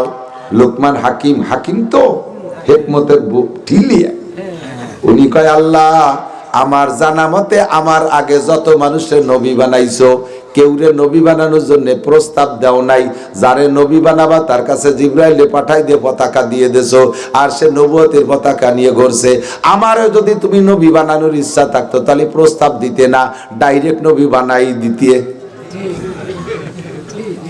তুমি কোন নবীরে প্রস্তাব দিয়ে নবী বানাও নাই, কাজে আমারও নবী বানানো বরাদ্দ থাকলে প্রস্তাব দিতে না। আল্লাহ পাক বলেন, তাহলে তুমি কি মনে করো আমি প্রতারণা করছি তোমার সাথে? তুমি যদি বলো এটা তোমার আলাদা একটা ফজিলাত, এটা একটা ফজিলাত, এদিক টাকান আপনি আপনার স্ত্রীকে ভালোবাসেন, অনেক কিছু নিয়ে আসেন, অনেক কিছু নিয়ে এত আনেন যে আপনার কাছে আর চাওয়ার ফাঁক নাই, যা আনেন তার চার চাইতে বেশি আনেন। এরপরও মাঝে মাঝে প্রিয় স্ত্রী, মোহাব্বতের স্ত্রীকে কি বলেন, বলেন নাকি আমি জানি না, কে কিরম তা আমি জানি না, যারা বলে তাকে খবর করছি আর কি। মাঝে মাঝে কয় তুমি এটা কিছু চাও দেই, তুমি এটা কিছু চাইয়ে নিলে না তো কোনোদিন, কয় যে আপনি তো সবই আনেন, চাইছে বেশি, আর তারপর একটা কিছু কও না। তুমি যদি একটা কিছু চাইয়ে নাও তাতে আমি দিতে মজা পাই, কথা কন, তুমি যদি কিছু চেয়ে নাও তাহলে দিতে মজা পাই। আল্লাহ কয় আমি সবাই এমনি দিয়েছি লোকমান, তোমার যে জায়গা থেকে উঠাই নিয়েছি, তুমি বংশগত গোলাম, তোমার ওখান থেকে আমি এই জায়গা উঠাই নিয়ে আসছি, তোমার আমি প্রস্তাব দিয়ে দিতে দেওয়ার মধ্যে আমি মজা পাই, তাই প্রস্তাব দিছি। লোকমান তুমি ওই পেশ আমারে দিও না, আমি তোমারে নবী বানাইলে ডাইরেক্ট পাঠাইতাম, এই প্রস্তাব দিও, এই কথা তুমি আমারে পেঁচাইও না, আমি দিয়েছি প্রস্তাব, তুমি যেটা বলবা সেইটা দেয়া হবে। লোকমান কয় আল্লাহ আমি নবী হব না আমি ওলি হব? কয় কেন? কয় কোরআনে কারিমের তোমার ভাষা, তোমার ভাষা, তখন তো কোরআন আসে নাই, তোমার ভাষা আলা ইন্না আউলিয়া আল্লাহি লা খাউফুন আলাইহিম ওয়ালা হুম ইয়াহজানুন, নবীদের উপরে অনেক প্রশ্ন থাকবে, তোমার এই এলাকায় পাঠাইছে উম্মতরে দাওয়াত দাও নাই কেন, তোমার এই কটা বেনামাজি হলো কেন, তোমার এই কটা ওই উড়াকান্দি গেল কেন, এই কটা দুর্গা পূজা, কালী পূজা, সরস্বতী পূজা, লক্ষ্মী পূজায় যাই হিন্দু বাড়িতে নাড়ু খালো ক্যা? এই নাড়ু খাওয়া পার্টি আছে না হিন্দু বাড়িতে, পুজোর সময় নাড়ু খায় না? সুসদ্দ হিন্দু বাড়িতে নাড়ু খায়, আইছি আবার গল্প দেয়, হ্যাঁ বৌদিকে মতো মানুষ হয় না, করি যে এত বড় বৌদি আমার 3টে নাড়ু দিয়েছে। তুমি বৌদির নাড়ু না খাইয়ে মাদ্রাসায় আইছো, মাটি দিয়ে কুলুকির ডানা বানাই তুই 3টে খাইয়ে গেলে তারিখে বাড়ি যাইও। সুসো কোহানার হিন্দু বাড়ির নাড়ু কাটি গেছে। আল্লাহু আকবার, আমার দিক তাকান। লুকমান হাকিম আলাইহিস সালাতু ওয়াস সালাম বলেন, আল্লাহ আলা ইন্না আউলিয়া আল্লাহি লা খাউফুন আলাইহিম ওয়ালা হুম ইয়াহজানুন, যারা তোমার ওলি হবে, যারা তোমার ওলি হবে তাদের কোনো ভয় নাই, কোনো টেনশন নাই। নবীদের কাছে অনেক জিজ্ঞাসা হবে, উম্মত কেন খারাপ পথে গেল, তুমি কি দায়িত্ব পালন করেছো? আর ওলি হলে আমার নিজের চিনতে নিজে জব দিয়ে সারিয়ে যেতে পারলি বাসলাম, আর কেউ চিনতে জবাব আমার দেয়া লাগবে না। আল্লাহ আমি এই উম্মতের দায়িত্ব কাঁধে নিতে পারবো না, এই জন্য আমি ওলি হইতে চাই। আল্লাহ কয় ঠিক আছে তোমার ওলি বানানো গেল। এবার ওলি হওয়ার পরে হেকমতের ঠিলা, উনি যেদিকে তাকায় সেদিকে হেকমত, প্রত্যেকটা কথাই হেকমত, হেকমত মানে কৌশলী কথা, এত জ্ঞানের কথা বলে। যখন উনি বয়ানে বসতেন হাজার হাজার বড় বড় পণ্ডিতরা সব সামনে এসে ছাত্রের মতো ওই গোলামটা যা বলে তাই লেখে, যা বলে তাই লেখে, একেবারে ফুল ঝুরতেছে ওনার বয়ানের ভিতরে। ইতিমধ্যে মাঠের থেকে একটা ভদ্রলোক উঠে এই পাশে এসে কাছে বইছে, কাছে বইসা গাছ সাথে ঘেসে ঘেসে ঠেলে ঠেলে একটু কথা কতি চায়, সাহস পায় না, কারণ ছোটবেলায় এক অবস্থা ছিল, বড় হয়ে গেছে আর এক রকম, এখন বড়দের সাথে কথা বলতে ভয় লাগে। আপনার বাল্য বন্ধু যার সাথে ছোটবেলা কত কিলে কিলি মারামারি ডাইনভূতি করি খেলাখেলি হচ্ছেন, এখন হঠাৎ করে সেইটা যদি ডিসি হয়ে যায়, আপনার সমবয়সী যাইয়ে কিন্তু যে তার সাথে সেইভাবে ছোটবেলার মতো কথা বলা যায় না, নিয়মতান্ত্রিকতা মাইনিয়ে তার সাথে সাক্ষাৎ করা লাগে, কথা কন ঠিক কিনা? যদিও একসাথে ছোটবেলায় খেলাধুলা করছে, কিন্তু এখন তো বিশাল বড় বক্তা, কাছে এসে কথা বলতে সাহস পাচ্ছে না, তারপরও সাহস করে বলে ফেলেছে, ভাইজান আপনি কি, আমি এটা কথা বলতে চাচ্ছি সাহস পাচ্ছি না। কব ভাইজান? কন না, কব না, মানে ওনার কোয়ানুটা যাতে খুব গুরুত্বের সাথে অর্ডার পায় সেই জন্য এর মধ্যে না, কব না, ভয় হচ্ছে, না বলেন সত্যি কব, হ্যাঁ বলেন, আপনি না, কব না, না কন, ভয়ের কি আছে? আপনি কি সেই লুকমান? না থাক, কব না। আর কন না কি হয়েছে? আপনি কি সেই লুকমান যেই লুকমান আর আমি অমুক মালিকের বাড়ির গোলাম ছিলাম, দুইজনে একসাথে ছাগল রেহে বেড়াতাম আর মারামারি হতো। আমি কি সেই লুকমান দেখি? কিরম যেন চেয়ারা ঠেয়ে আবার সাহসও পাচ্ছি রে। আপনার নাম কি? আমার নাম, হ্যাঁ হ্যাঁ তো আমি আর আপনি তো সেই, আমি তো সেই লুকমানই। আশ্চর্য হয়ে গেছে, আপনি সেই লুকমান, কিভাবে এই কথাটা স্বীকার করলেন? হ্যাঁ, খেয়াল করবেন, বোঝার বিষয়, খুব বোঝার বিষয়। আপনি সেই লুকমান, এখন এত বড় হয়ে গেছেন, আর এই মানুষের মধ্যে জিজ্ঞেস করলাম যে ছাগল চড়াই নিয়ে গোলাম, আপনি এই কথাটা স্বীকার করলেন কিভাবে? এটা তো মানুষের স্বীকার করে না। মানুষ যখন বড় হয়ে যায় তখন পিছনের দুর্বলতা গোপন করার চেষ্টা করে, ঠিক না? 100 কিসেন বেশি বেড়াইছে গ্রামে গ্রামে, অনেক সময় কিসেন নেইও নেই, কামলা নেইও নেই, ওরে পিএস লাগাতে নিলি কিন্তু আমি তোমাকে বইতে কাজ কর, ওর বগলে এখন তোর কান পচা, বাতাসের মাটিতে ওর কাজ করা যায় না, এত দুর্বল ছিল। আর হঠাৎ করে যখন তার 2 ছেলে বিদেশ চলে গেছে, আমেরিকাতে বস্তা ভরে টাকা পাঠায়, যখন কিসেন ব্যস্ত তখন নাম ছিল পাইসুও। এখন 2 ছেলেতে টাকা পাঠায়, বাড়ি বিল্ডিং দিছে 5 তলা, এখন পাইসুর নাম হয়ে গেছে পাচন শেখ, নামও ঠিক আছে। এখন যদি জিজ্ঞেস করে বলা হয় যে আপনি আগে এরকম কিসের বেশি বেড়াতেন না, ফারদার কথা বলবি রে, আমাদের 4 পুরুষ আগের থেকে জমিদার, ব্রিটিশের সময় আমার দাদা এই সমস্ত এলাকার জমিদারি করছে। কয় যে কে অমকের বুঝতে কিসেন বেচতেন, সে দাগও তো রয়েছে ফিটি হাতের মধ্যে, স্বীকার করতে চায় না। আল্লাহ নিষেধ করছে, স্বীকার করবা, পিছনের কথা ভুলে যেও না। ওয়ালা তানসা নাসিবাকা মিনাদ দুনিয়া ওয়া আহসিন কামা আহসানাল্লাহু ইলাইকা ওয়ালা তাবগিল ফাসাদা ফিল আরদ। এটা হলো কারুনকে সম্বোধন করে মুসা আলাইহিস সালাম আল্লাহর পক্ষ থেকে ওয়াজ করে, ও কারুন, তুই একসময় আমার দুয়ারের মুসাফির ছিলি, এখন আল্লাহ তারে হাজার হাজার কোটি টাকার মালিক বানাই দিয়েছে, তুই পিছনের সেই অভাবের কথা ভুলে যাস না। গরিবের দিক লক্ষ্য কর, অবতাগি ফিমা আতাকাল্লাহু দারাল আখিরাতা ওয়ালা তানসা নাসিবাকা মিনাদ দুনিয়া। আমার দিক, আমি এই জন্য নিজের কথা নিজে ভুলি না। অনেক সময় অনেকে বলে হুজুর এত নিচের কথা আপনার এখন বলার দরকার কি? আমি এজন্যই বলি যে ফাতাবিরু ইয়া উলিল আবসার, বহুত তালবি আলিম আছে, বহুত তালবি আলিম আছে, মাদ্রাসার ছাত্র আছে, পয়সার অভাবে পড়া ছাড়িয়ে দিয়ে চলে যায়। আল্লাহ তোমাকে ছাড়বে না রে বন্ধু, আমরা তোমাদের জন্য দৃষ্টান্ত হয়ে আছি। আমার আব্বার অনেকগুলো ছেলে মেয়ে, আমি আমার বাপের 8 নম্বর সন্তান, আমার বড় 2টা ভাই, 5টা বোন, 7টা ভাই বোন আমার উপরে, আমার বড় বোনের বড় ছেলে আর আমি এক বয়সী, আমরা বৃদ্ধ বাপের সন্তান। আমার আব্বা প্যারালাইজ হয়ে গেছে 80 বছর বয়সে, সেই সময় আমি মাদ্রাসায় পড়ি, আমার আরো ছোট 2টা ভাই তারাও মাদ্রাসায় পড়ে। আমার বাপের বাড়ি একটা সোনের ঘর ছিল, আল্লাহু আকবার। মেশকাত যখন পড়ি নানুপুর, যার সময় আব্বা প্যারালাইসিস, মায়ের দেখে গেছি রক্ত ডায়রি হচ্ছে, চিকিৎসা করার কেউ নাই, পয়সা করি নাই। রমজান মাসে তারাবির নামাজ পড়ে 1600 টাকা পাইছি, 800 টাকা মায়ের কাছে দিয়া আর 800 টাকা নিয়ে নানুপুর যাওয়ার সময় আমাদের সোনের চালের উপরে পলিথিন দিয়ে আমি চাল বানাই দিয়ে গেছি, যাতে বর্ষাকাল আমার আব্বা মার গায়ে পানি না পড়ে। 2 মাস 2.5 মাস পরে যখন মাদ্রাসা ছুটি হয়েছে কুরবানির সময়, আইসা দেখি আমার মা অসুস্থতার কারণে চিকিৎসা নিতে পয়সা নাই। ওই 800 টাকা দিয়ে কোনো মতে আমার ছোট্ট একটা বোন ছিল বাড়ি, তাকে নিয়ে খেয়ে দিয়ে বেঁচে আছে। আমার মা কুজো হয়ে গেছে, লাঠি হাবর দিয়ে, বাথরুমে যাওয়ার ক্ষমতা আমার মার নাই। আব্বা বিছানায় শুয়ে আছে, সেই পলিথিনের চাল ছিদ্র হইয়া আব্বার গায়ে পড়ে, পানি পড়ে আব্বা ভিজে তির করে কাঁপতেছে।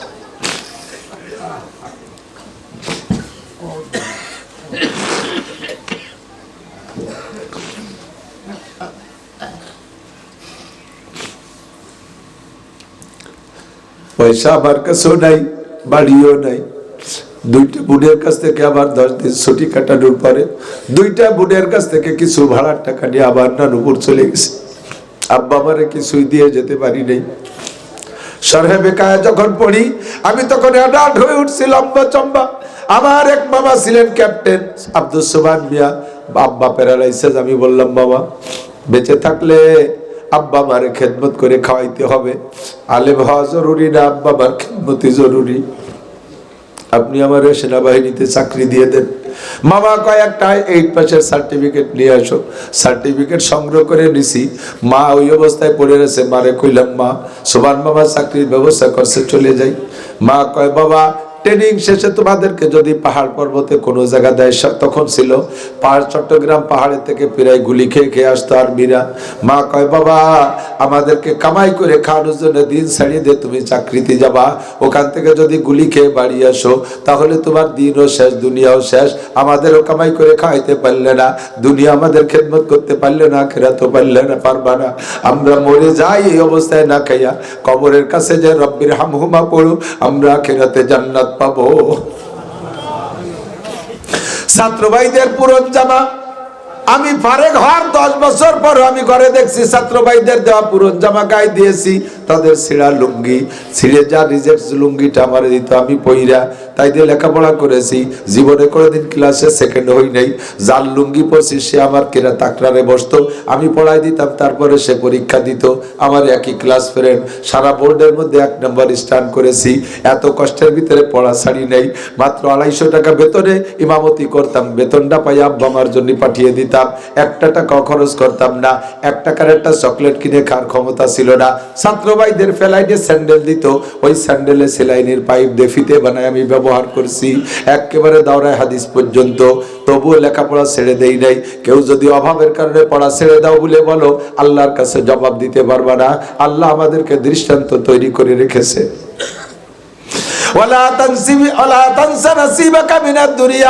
এই জন্য আমি মাদ্রাসায় যাইয়া ছাত্রদের পরনে ছিঁড়া লুঙ্গি দেখলে আমার কলিজায় বানায় না। বাসায় আইসা আমি আমার নিজের লুঙ্গি মাদ্রাসার ছাত্রদেরকে দিয়ে দেই, বাবা পর করে। উস্তাদের গায়ে যদি ছিঁড়া জামা দেখি আমার সহ্য হয় না। আমার তো এখন কোনো পোশাক কিনা লাগে না। সিরাজগঞ্জ উত্তরবঙ্গে যাই, ইন্ডাস্ট্রিয়াল এলাকায় মাহফিলে গেলে তারা ডর্জন ডর্জন দামি লুঙ্গি আমাকে দেয়। আমার পরনের লুঙ্গি এগুলো সব দামি লুঙ্গি, সিরাজগঞ্জ থেকে দিয়া 2200 টাকা দামের লুঙ্গি গাদা ধরিয়ে দেয়। আইনে আমি সব লুঙ্গি নিজে পরি না, আমি ছাত্রদের উস্তাদদেরকে দিয়ে দেই। কের পাই ছিঁড়া লুঙ্গি দেয়, ছিঁড়া স্যান্ডেল দেখলে আমার স্যান্ডেল না কিনে দেওয়া পর্যন্ত রাত্রে আমার ঘুম হয় না। আল্লাহু আকবার। ও দোস্তরে, এই জন্য গরিবের কথা ভুলে যেও না, নিজের কথা, নিজের পিছনের কথা মনে থাকলে এখনো তুমি গরিবের খেদমত করতে পারবা। তুমি হঠাৎ আঙ্গুল বলে কলা গাছ, এই জন্য তুমি পিছনের কথা ভুলে যাবা। লুকমান হাকিম বলে আল্লাহ আমারে পিছনের কথা ভুলে যেতে নিষেধ করছে। ভাই এত মানুষের মধ্যে বলতে আমার লজ্জার কি আছে? হ্যাঁ, বরঞ্চ আমি কথা বলে গর্বিত। আমি ফকির বাপের ছেলে, আমার আব্বা আমার টাকা দিতে পারে নাই, আমি এভাবে কিসেন বেচে লেখাপড়া করে এখন আমি কোটিপতি। এখন আমি কোটিপতি, 50 লাখ টাকা দামের গাড়িতে চড়ি। আমি পিছনের কথা বলাতে আমার লজ্জার কি আছে? যদি আমি জমিদারের পোলা হয়ে এখন ভিক্ষে করে বেড়াতাম, এই কথাটা বলার বিষয় না। কারণ আমি কেন জমিদারের ছেলে হইয়া ভিক্ষা করি? নিশ্চয়ই আমার স্বভাব দোষ ভালো না। আমার স্বভাব দোষে আমি নিচে চলে গেছি, আমার চরিত্র খারাপ, তাই জমিদারের ছেলে হয়ে আমি ভিক্ষুক হয়ে গেছি। এই কথা বলা যায় না। কতক্ষণ ঠিক কি ঠিক না? আমি ফকিরের ছেলে রাজা হয়ে গেছি, এ কথা বলতে আমার লজ্জার কিছুই নেই। লুকমান হাকিম কয় ভাই রে, সত্যি আমি সেই গোলাম, তোমার সাথে একসাথে ছাগলের রাখালি করে বেড়াইতাম। লোকটা কয় ভাই তাহলে আপনি ছাগলের রাখাল থেকে এখন মানুষের কমান্ডার হইলেন কোন গুণে? কি যোগ্যতা আপনি এখানে আসলেন? লুকমান হাকিম বললেন, হ্যাঁ যুবকরা বলে রাখো, কয়েকটা অঙ্গরে কন্ট্রোল করতে পারলে তুমিও ছাগলের রাখাল থেকে মানুষের রাখাল হইতে পারবা।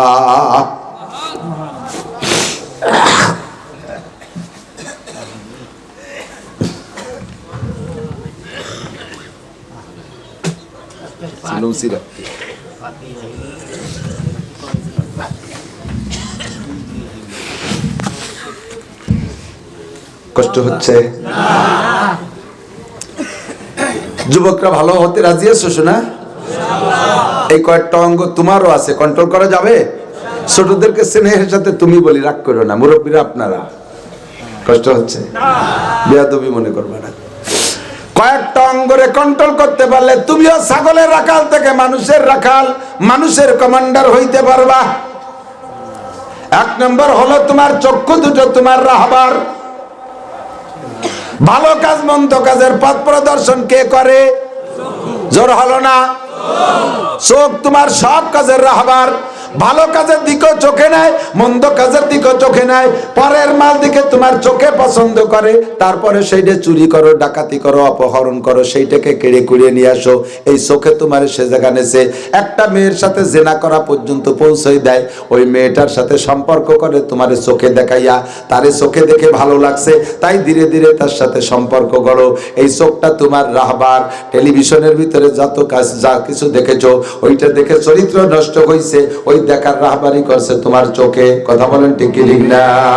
চোখ তোমার রাহবার, এই চোখে তুমি কন্ট্রোল করো। চোখ দিয়ে তোমার কাজ দায়িত্ব কি? জিক্রে চশমাজ খুফে হক বুগরিস্তান বাজেদার আয়াতে ও নগরিস্তান। চোখের দায়িত্ব হলো তুমি চোখে দিয়ে জিকির করাও, তুমি চোখ দিয়ে আল্লাহর কোরআন পড়াও, চোখ দিয়ে আল্লাহর কোরআন দেখো, চোখ দিয়ে নবীর হাদিস দেখো, চোখ দিয়ে বড়দের কিতাব, চোখ দিয়ে বড়দের জীবনী পড়ো, চোখ দিয়ে বড়দের জীবনী পড়ো, সদস্যের জীবনী পড়ো, ইমাম বুখারীর জীবনী পড়ো, হুসাইন আহমদ মাদানির জীবনী পড়ো, আনোয়ার শাহ কাশ্মীরির জীবনী দেখো চোখ দিয়া, বড়দের ইতিহাস দেখো, হিকায়াতে সাহাবা দেখো চোখ দিয়া, নবী পাকের হাদিস দেখো, আল্লাহর কোরআনের তরজমা দেখো। তাহলে এই চোখে তোমাকে ভালো করবে, এই চোখের চোখে তোমার যোগ্যতা তৈরি করে দেবে। 1 নম্বরে তোমার চক্ষু কন্ট্রোল করো, 2 নম্বরে তোমার জবান কন্ট্রোল করো। কি কন্ট্রোল? জবান কন্ট্রোল। জবান দিয়ে তুমি মিথ্যা কথা বলো না, জবান দিয়ে গীবত শিকায়ত করো না, জবান দিয়ে পরনিন্দা করো না, জবান দিয়ে গালাগালি কাজাকাজি করো না। জবানের মালিক আমি না, আল্লাহ। আল্লাহ পাক নিজেই বলেন, আলাম নাজআল লাহু আইনাইন। এ মহিলারা পর্দার আড়ালে কান খাড়া করে শুনবেন, আল্লাহ পাক বলেন, আলাম নাজআল লাহু আইনাইন। আমি কি তোমার দুটো চক্ষু দেই নাই? চোখ দুটো কে দেছে? আরে কথা কয় না। আলাম নাজআল লাহু আইনাইন। চোখ দুটো তোর আব্বাই দেয় নাই, তোর মা দেয় নাই, তোর রাজনৈতিক নেতা দেয় নাই, তোর প্রধানমন্ত্রী বিরোধী দলীয় নেত্রী দেয় নাই, আমি আল্লাহ চক্ষু দিয়েছি। এরে তোর ইচ্ছা মতো ব্যবহার করতে পারবি না, যা খুশি তাই দেখবি, মোবাইল দেখবি, ফেসবুক দেখবি, ইউটিউব দেখবি, টেলিভিশন দেখবি, পরের মেয়ে দেখবি, পরের ছেলে দেখবি, পরের মাল দেখবি। এজন্য তোরে মোবাইল চোখ দেওয়া হয় নাই। আরে মন্দির দেখবি, মূর্তি দেখবি, এজন্য তোরে চোখ দেওয়া হয় নাই। আমি তোরে চোখ দিয়েছি যে কাজের জন্য সেই কাজ করবি। চোখ দেখলে চশমাজ কৌপে হক বগরিস্তান। তুই রাতের বেলা কাঁদবি আল্লাহর কাছে, বাজেদার আয়াতে ও নগরিস্তান। 1 নম্বরে চোখরে কাজে লাগা, 2 নম্বরে জবান রে কাজে লাগা। অলিসানাহু ওয়া শাফাতাইন। তোর ঠোঁট আর জিহ্বা আমি দিছি। লিসান মানে জিহ্বা, শাফাতাইন মানে ঠোঁট। কথা বলার জন্য তো এই 2টি অঙ্গই লাগে। কতক্ষণ? দাঁত না থাকলেও কিন্তু কথা বলা যায়। অনেক দাঁত পড়া বুড়ো মানুষ আছে, একটা দাঁতও নাই, তারপরে যথেষ্ট কথা বলে বোঝা যায়। কিন্তু ঠোঁট না থাকলে কথা অস্পষ্ট হয়ে যায়, জিহ্বে না থাকলে তো বলাই যায় না। এই জিহ্বেরে তুই আর ঠোঁট রেওয়াক অবৈধ কাজে ব্যবহার করিস না। গান গাবি, তোর জিহ্বাটা টেনে ছিঁড়ে বেলায় দেবো। মিথ্যে কথা বলবি, জিহ্বাটা টেনে ছিঁড়ে বেলায় দেবো। গীবত শিকায়ত করবি, মরার আগে প্যারালাইসিস করে দেবো। 10 বছর বিচারে থাকবি, কথা বলতে পারবি না, খালি নালাবি আর কানবি। ভাষা খারাপ করবি, জিহ্বাটাকে আমি পঙ্গু করে ছেড়ে দিতে পারি। আমি গিয়েছি সাতক্ষীরে মাহফিলে, আসার পথে আমি তখন লাইনের বাসে আসি, জিকল কাছে আসলি বাসটা, লাইনের বাসটা দাঁড়াইছে, লোকাল বাস দাঁড়ানো, বলে এখানে 5 মিনিট লেট আছে। যখন 5 মিনিট লেট, ওই স্থানীয় ফকিররা জানে। ওই দিন দেখলাম একটা ফকির হচ্ছে আমার চাইতে পেরে আদাত উঁচু লম্বা পুরুষ একটা ফকির। লোকটা একা একা উঠতে পারে না। একটা 8-10 বছরের একটা মেয়ের কাঁধে ভর দিয়ে বাসের মধ্যে উঠছে। গায়ে সাথে তার সবুজ জুব্বা, মাথায় সরমুনের পীর সাহেবের মুরিদদের মতো সবুজ পাগড়ি। লোকটা উঠে বাসের মধ্যে উঠেই বিকট একটা শব্দ করছে, আ করে চিল্লায় উঠছে। এমন শব্দ যা কেউ কোনোদিন শুনি নাই। ওর এই বিকট শব্দ দেখে মুখের দিকে তাকাইছি, সবাই তাকাই পড়ছে, দেখি মুখের মধ্যে জিহ্বা নাই। মুখের মধ্যে জিহ্বা নাই। জিহ্বা না থাকলে তো কথা বলা যায় না। কাজেই ওর পক্ষ থেকে ওর মেয়েটা বিবরণ বলতেছে, ভাইরা বাপরা, ইনি আমার আব্বাজি। আমরা 7টা বোন, একটা বোনেরও বিয়ে হয় নাই। আমার আব্বা ট্রাকের ড্রাইভার ছিলেন, ট্রাক অ্যাক্সিডেন্ট করে আমার আব্বার এই সাইডটা বাতিল হয়ে গেছে। দাঁতে দাঁতে চাপা লেগে আমার আব্বার জিহ্বার মাথার থেকে কেটে গিয়েছিল। বাকি অংশে ক্যান্সার হয়ে যাওয়ার পরে ডাক্তাররা জিহ্বাটা ফেলে দিয়েছে। আমার আব্বা সর্বদিক দিয়ে কর্মক্ষম, আমরা বড় অসহায়, আমাদেরকে আপনারা একটু সাহায্য করেন। শুইনে প্রত্যেকটা মানুষের কলিজার মধ্যে চমকা খেয়ে উঠছে, সকলের মাথার মধ্যে ধাক্কা লাগছে। না জানি জিহ্বা দিয়ে কত বড় অপরাধ যেন করে ফেলাইছে। মালিক সবাই এরকম বিচার করে না, 2-1টার পর বেশি বেশি রাগ হয়ে গেলে আল্লাহ পাক তারে হাতে হাতে বিচার করে দেয়। না জানি তার জিহ্বা দিয়ে কত বড় অন্যায় করে ফেলাইছে, আল্লাহ পাক জীবদ্দশায় তার জিহ্বাটা টেনে ছিঁড়ে নিয়ে গেছে। প্রত্যেকটা মানুষের মাথার মধ্যে এই কথাটা ঢুকে গেছে। আমার ওই মেয়েটার বর্ণনা শুনে আমার ভিতরে খারাপ লাগতেছে। আমি বললাম, মা তুই দাঁড়া, আজকে তোর কাজটা একটু আমি করে দেই। ওরে দাঁড় করে রাখা আমি বললাম, বাচ্চাটার দিকে, বাচ্চার কথা তো শুনলেন, মুরব্বীর চেহারার দিকে দেখলেন, যার যেমন তৌফিক একটু দেন, আমি কালেকশন করি। আমি নিজে হাতে পুরো বাসেতে কালেকশন করে 1 মুঠ টাকা মেয়েটার হাতে দিছি। সে অত্যন্ত খুশি হয়ে গেছে, বিশাল খুশি হয়ে নেমে গেল। কিন্তু সেখান থেকে শিক্ষা গ্রহণ করলাম, এই জিব্বের মালিক আমি না। জিব্বের মালিক যদি আমি হইতাম তাহলে জিব্বাটা ঠিকই রাখতে পারতাম। আমি জিব্বাটারে রাখতে পারি নাই। ও যুবক, জিব্বে না পাক দিস না, গাজায়া বা ফেন্সিডিল হারাম দিস না। একদিন আল্লাহ জিব্বে টেনে ছিঁড়ে নিয়ে যেতে পারে। জিব্বেতে মিথ্যে কথা গালাগালি কাজাকাজি করিস না, জিব্বের মালিক তুই না, কেড়ে নিয়ে যেতে পারে। জিব্বেতে গীবত শিকায়াত করিস না, তুই জিব্বের মালিক না, আল্লাহ পাক টেনে নিয়ে যেতে পারে। কথা বলেন, পারে কি পারে না? এই জিব্বেরে কন্ট্রোল করো। জিব্বে দেখি একটু কোরআন শরীফ পড়ো। আলহামদুলিল্লাহি রাব্বিল আলামিন আর রহমানির রহিম মালিক ইয়াউমিদ্দিন ইয়্যাকা না'বুদু ওয়া ইয়্যাকা নাস্তাঈন ইহদিনাস সিরাতাল মুস্তাকিম। মজা করে কোরআন শরীফটা কি কোনোদিন একটু পড়েছো? মমতাজের গান গাও, মনির খানের গান গাও, আলমগীরের গান গাও, বিজয় সরকারের গান গাও, আল্লাহর গান আর মুহাম্মদুর রাসূলুল্লাহর গানটা কি জিহ্বায় তোমার আসে না? জিহ্বারে কাজে লাগাও। 2 নম্বর তোমার জিহ্বারে কন্ট্রোলে পারে। 2 নম্বর তোমার 2টা হাত রে কন্ট্রোল করো। এই হাত দুনিয়ার অন্যায় করে, যত অন্যায় হাতেই করে। কতক্ষণ চুরি করে হাতে, পরের মেয়ের গায়ে হাত দেয় হাতে, এরপরে ডাকাতি করে হাতে, মানুষের গায়ে আঘাত করে হাতে। এই হাতের সুদে টাকা হাতে নেয়, ঘুষে টাকা হাতে নেয়, চুরা টাকা হাতে নেয়, ডাকাতি করার টাকা হাতে নেয়, মদ গাঁজা হাতে নেয়, এবা ফেন্সিডিল হাতে নেয়, বিড়ি সিগারেট হাতে নেয়। যত অন্যায় হাতের মাধ্যমে আসে, কাজেই 2টা হাত রে কন্ট্রোল করো, তাহলে তুমি ওখান থেকে উঠে এখানে আসতে পারবা। 4 নম্বরে তোমার 2টা কান রে কন্ট্রোল করো।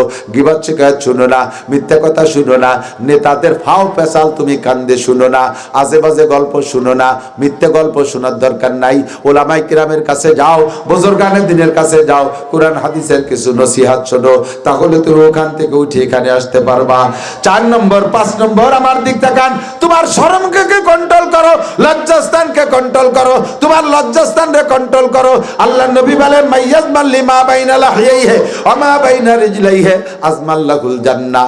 যে ব্যক্তি জিহ্বারে কন্ট্রোল করবে আর লজ্জাস্থান রে কন্ট্রোল করবে, আজমাল্লাহুল জান্নাহ, আমি আল্লাহ নবী তার জান্নাতের জামিন হইয়া গেলাম।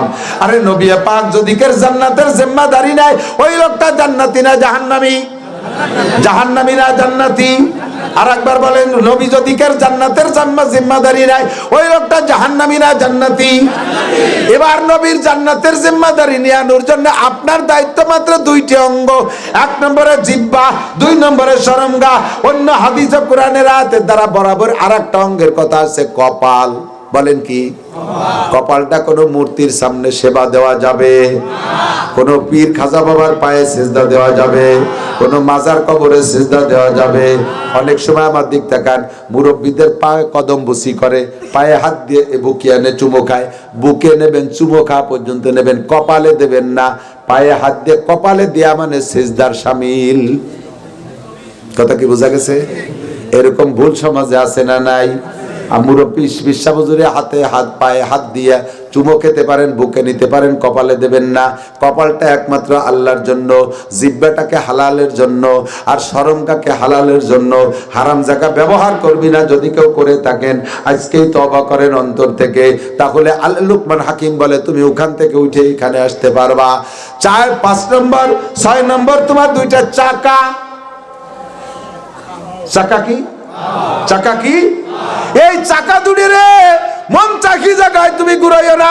কক্সবাজার নিবা, কুয়াকাটা নিবা, নিরিবিলি পার্কে নিবা, দুনিয়ার পার্কে যাইয়া যাইয়া আজে বাজে জায়গা যাবা, সিনেমা হলের মধ্যে নিবা, মূর্তির মধ্যে নেবা, মন্দিরের মধ্যে নেবা, গির্জার মধ্যে নিবা, হিন্দুদের ওখানে নিবা, খ্রিস্টানদের ওখানে নিবা, গানের আড্ডায় নিবা।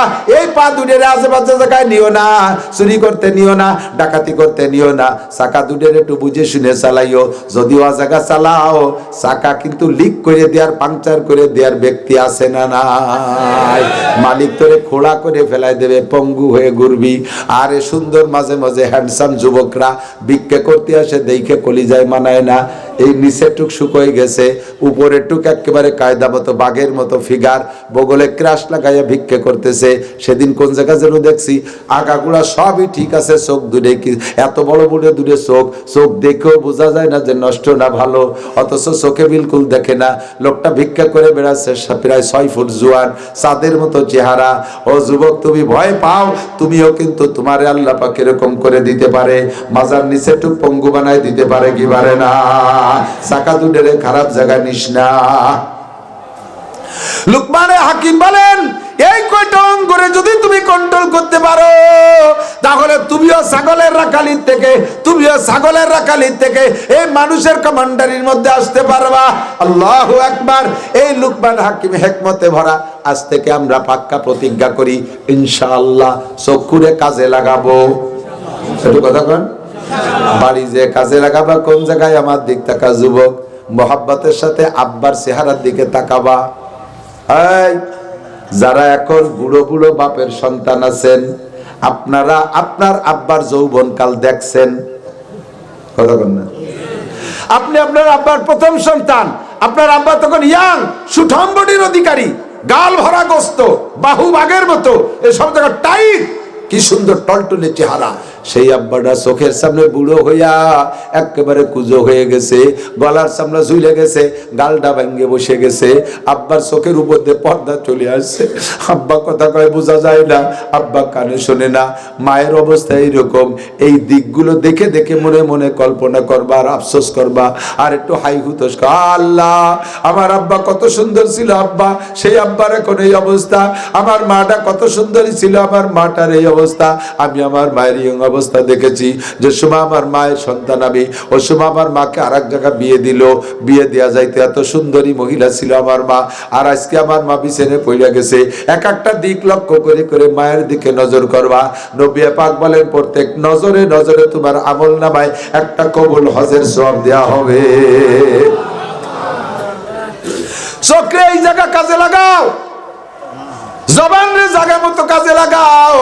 আজকে থেকে প্রতিজ্ঞা করব, এই 6 অঙ্গরে আমরা যথাযথ ব্যবহার করব ইনশাআল্লাহ। বলেন, আমল করব, জায়গা মতো ব্যবহার।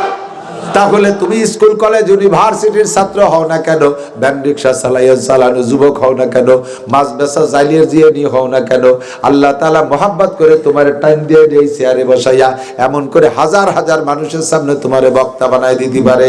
ওই আল্লাহ একটা লুকমান হাকিমের আল্লাহ না, ওই আল্লাহ আমাদের সকলের আল্লাহ। উনি উনার ছেলেদেরকে নিয়ে ওয়াজ করতে বসে, আল্লাহ ছেলেদেরকে ওয়াজ করতে বসে বলতেছে, ইয়া বুনাইয়া আকিমিস সালাহ, হে বাবারা 7টা 8টা ওয়াজ মনে রাখ। ছেলেদেরকে বলতেছে, 1 নম্বরে নামাজ বাস্তবায়ন করো, নামাজ কায়েম করো। নামাজ বলেন, নামাজ পড়ো বলেন না, বলেন নামাজ কায়েম কারে কয়, নড়েন না। কষ্ট হয়ে যাচ্ছে, কষ্ট তো আমার আছে। আমি হলো ডেলি 2 টিপ 3 টিপ করে মারা লাগতেছি, ফিরে উঠতেছি নিয়ে। আপনারা মহব্বতের সাথে বলছেন, আপনাদের চেহারা দেখে আমি বুঝতেছি যে আজকে খুব মনোযোগ দিয়ে শুনতেছেন। এই জন্য আল্লাহ আমার কথা শিখিয়ে দিচ্ছে, তাই আমার একটু কষ্ট কম দেখতেছে। আলহামদুলিল্লাহ, আল্লাহু আকবার। কালো দিনে একটা, রাত্রে 2 দিয়ে কত পারা যায়, কারণ এদের শেষিস দুর্বল। কি দিয়ে লাগছে, সন্ধ্যের সময় খাই নেই, খাই ওয়াজ করা যায় না, খালি ডোল বাজে ভালো, ডোলের মধ্যে কিছু দিয়ে বাড়ি ভ্যাট ভ্যাট শব্দ হয় না, খালি ওই অবস্থা হয়ে যায়। আবার এমন ওয়াজ করে যে আমি বসার সাথে সাথে খাতি দেবে, এখন খাওয়ার রুচি নষ্ট হয়ে গেছে। খাইতে পারবো না, 1-2 নেলা খেয়ে চলে যাবো, বাটি ভাড়া যে কি দিয়ে লাগবে। এবার বাটি ভাড়া যাইয়া দেই যে সে হোটেল সব বন্ধ, পুলিশি বন্ধ করে দিয়েছে, রাত 1টার পরে চলবে না। মরবো কি খাই এখন, বাঁচা তো পরের কথা। আগে দেখতাম ওই এরা আব্দুল্লাহ জাহাঙ্গীর শাহ হুজুর রহিমাহুল্লাহ, আল্লাহ ওনারে জান্নাতি করে পড়েন আমিন। আব্দুল্লাহ জাহাঙ্গীর শাহ হুজুরকে দেখতাম টিফিন কারি নিয়ে আসতেন, আমি একটু লজ্জা বোধ করতাম যে টিফিন কারি এত বড়, সে 4-5 তলা টিফিন কারি, ও বলে দিলি তো আড়ি খালি হয়ে যাবেন, মানুষ কি মনে। এখন বুঝি যে হুজুর কেন নিতেন, এই তাৎক্ষণিক খাওয়া যায় না, ঘন্টাখানিক পরে কি দিয়ে লাগে, সেই সময় খাওয়া যায়, ভালো লাগে। টিফিন কারি দিলি পরে হুজুর আর কালেকশন আছে, পয়সা নিয়ে বসাচ্ছেন, গাড়ি বেরোনি, বাড়ি বউ সাল মেরে রান্তি দেবে না, ব্যবসাতে তো আর কম লোকের অভাব নেই। তবে যদি এই সিস্টেমটা করেন তাহলে ঘন্টাখানিক পরে যে এক জায়গায় বসে সাইডে খাই নিলি ভালোই খাতে পারি। যেই গরুদের দিন ভরে আল চসবেন আর রাতভর মলন মলবেন, ও গরু বেশি দিন টেয়ে না।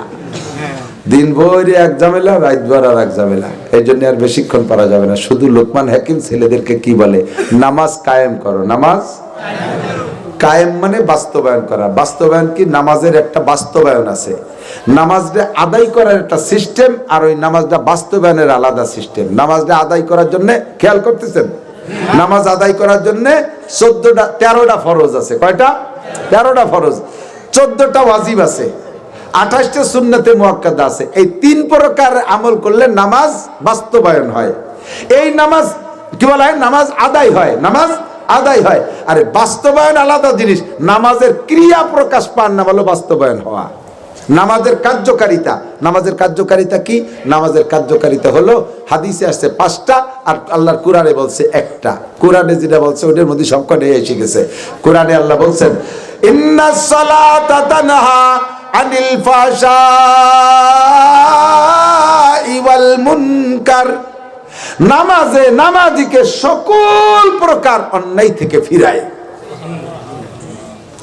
আর কি ব্যাখ্যা দেবো, অন্যায় কি কি আছে জানেন না? এলে নামাজে ফিরায়। যদি আপনাকে নামাজে সব অন্যায় থেকে ফিরায়, হাতকে অন্যায় থেকে ফিরায়, চোখকে অন্যায় থেকে ফিরায়, জবানকে অন্যায় থেকে ফিরায়, শরমকে অন্যায় থেকে ফিরায়, পারে অন্যায় থেকে ফিরায়, তাহলে বুঝবেন যে আপনার এই সব জায়গায় নামাজ বাস্তবায়ন হয়েছে। নামাজ পড়েন, আপনার হাতে অন্যায় করে না, হাতে অন্যায় করে না, কিন্তু মুখে ফাটার মতো কাজান, গালাগালি, আরে বাটা ফাটা ভেল। চোখে এখনো টেলিভিশন ফেসবুক দেখতে মনে চায়, শরম গায়ে একটু আজাগা কুজাগা জাতি মনে চায়, কানে একটু গান শুনতে মনে চায়। বুঝবেন যে হাতের মধ্যে নামাজ বাস্তবায়ন হয়েছে, আপাতত অন্য কয় অঙ্গ সেটই নেই, এরকম বাস্তবায়ন। কথা কি বুঝতে পারছেন একটু?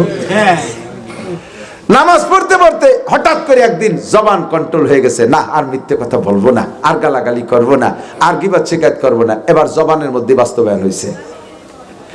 এখনো চোখ আর অন্যান্য জায়গা ফাজিল রয়েছে।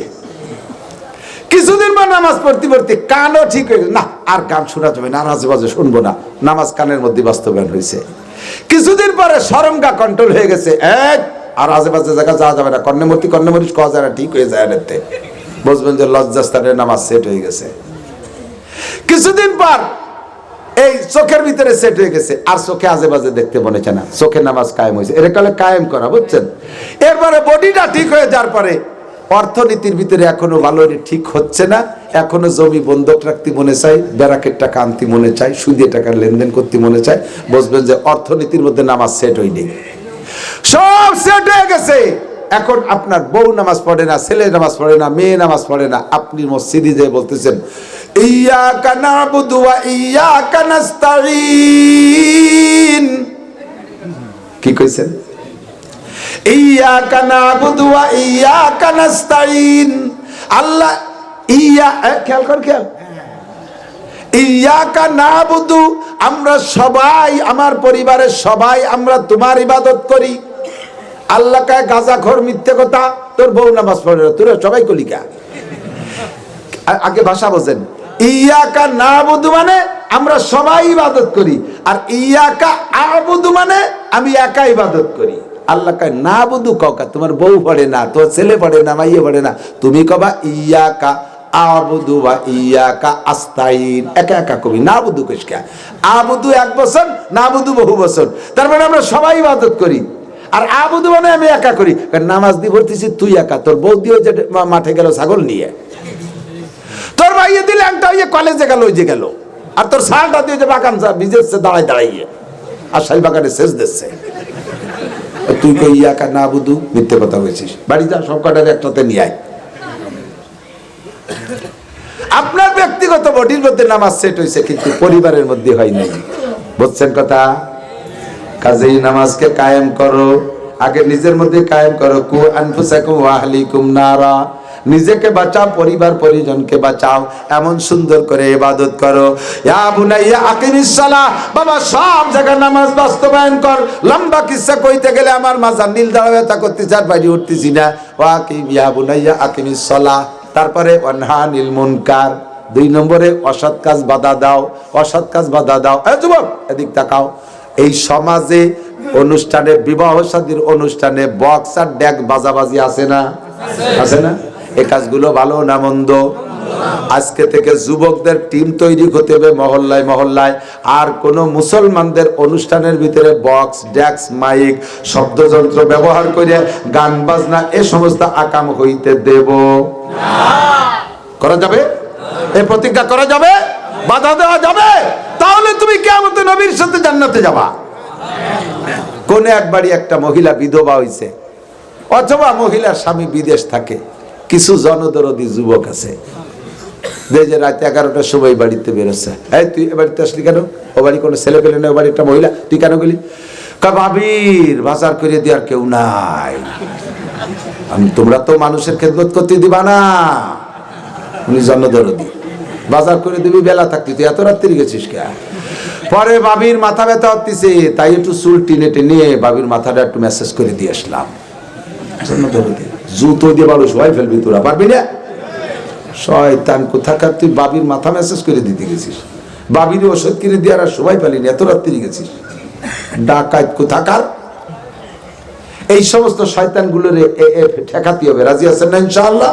যুবকরা রাজি আছে না? আর গাঁজা এবার বেচে কারা? তার আমাকে কাছে কইয়ে বেচে না, নিশ্চয় তুমি না খালিও বেচা লাগে চেনো, যেহেতু একই সমাজে। তাও এই সমাজ থেকে গাঁজা এবার ফেন্সিলির হিরোইনকে মাদক মুক্ত বাংলাদেশ গড়তে হবে। কথা বলেন?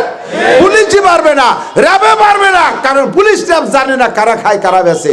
তোমরা যুবকরা জানো, ওয়ানহানিল মুনকার, খারাপ কাজ থেকে বাধা দাও, ওয়া'মুর বিল মারুফ, আর সৎ কাজের আদেশ যেগুলো আছে সেগুলো করো। যেখানে যেখানে সৎ কাজ আছে সেখানে তুমি যাও। ওয়া'মুর বিল মারুফ ওয়ানহানিল মুনকার ওয়াসবির আলা মা সাবাক। এরপরে এই কাজগুলো, এই দুনিয়া কাজ করতে গেলেই বিপদ আপদ আসে। এদিক তাকান, সৎ কাজের আদেশ এত ভারী একটা বিপদ আসে না, অসৎ কাজের নিষেধ করতে গেলে দেখবেন শত্রুর অভাব নেই। কতক্ষণ? এই সময় তোমার উপরে আপদ বিপদ আসবে, এই আপদ বিপদের থেকে সবর করো। অসবির আলা মা সাবাক, যে বিপদ আসে সেই বিপদে ধৈর্য ধারণ করো। অসবির আলা মা সাবাক, কারণ কি? ইন্না মিন ওয়াসবির আলা মা আসাবাক ইন্না যালিকা মিন আজমিল উমুর। এইটা বড় কঠিন সাবজেক্ট, আর এই ব্যাপারে তুমি খুব আজমবিল জজব হও, আর এই কাজ করতে পারলে তুমি সফল হতে পারবে। কোন সুবহানাল্লাহ। এরপরে আরেকটা কাজ কথা মনে রাখো, ছেলেদেরকে বলতেছে, ওয়ালা তুসাইর খাদ্দাকা লিন্নাসি ওয়ালা তামশি ফিল আরদি মারাহা। মানুষের সামনে চেহারা বক্র করে কথা বলো না, খিটখিটে মেজাজে কথা বলো না, মুখ বেঁকায় কথা বলো না, চোখ রাঙ্গাইয়া কথা বলো না, মিষ্টি ভাষায় হাসি মুখে কথা বলো। মুরব্বীরা কিছু জিজ্ঞাসা করলে হাসি মুখে জবাব দাও। বাবা আমি তো পথ চিনতেছি রে, কোন দিক দিয়ে যাবো, অমুক জায়গায় যাব, তুমি এই জায়গা বলবা কাকা আমি কি একটু আগায় দিয়ে আসবো, তাহলে তুমি দোয়া পাবা। আর তুমি তোমার জন্য আমি রাস্তা দাঁড়িয়ে দাঁড়ায় রয়েছি নাকি? দাতালের বেটা দাতাল। জিজ্ঞেস করবো বাবা এখানে বাথরুম আছে নাকি? হয় তোমার জন্য বাথরুম বানায় আমি বসে রয়েছি। এই যে আসার সময় দেখলাম, এই যে বাজারের মধ্যে আসি না, এই যুবকরা আমার গাড়িতে থাবা দেয়, আমার হুজুর ডাক দিচ্ছে আমার, হুজুর বুঝছি তুইও বেয়াদব, তোর মাও বেয়াদব, তোর আব্বাও বেয়াদব, তোর আদব শিখায় নাই। লুকমান হাকিম তার ছেলেকে আদব শিখায়, তুমি কিসের মা বাপ যে তুমি সন্তানকে আদব শিখাতে পারবে? একজন আলেমের গাড়িতে থাবা মারো, একজন আলেমের এভাবে ভ্যাক করে ডাক দাও। তোমার সন্তান এরকম করে, তুমি কিসের আব্বা মা? সন্তান পয়দা দিতে পারলে আব্বা মাওয়া যায় না, ও তো কুত্তইও কত পয়দা দিচ্ছে। কতক্ষণ? যুবকরা আব্বা মারে এভাবে গালি শুনিস না। শক্ত কোথায় বলছি জানিস? তোর আব্বা মারে বলছি, কিন্তু তুই অসৎ ব্যবহার করবি না।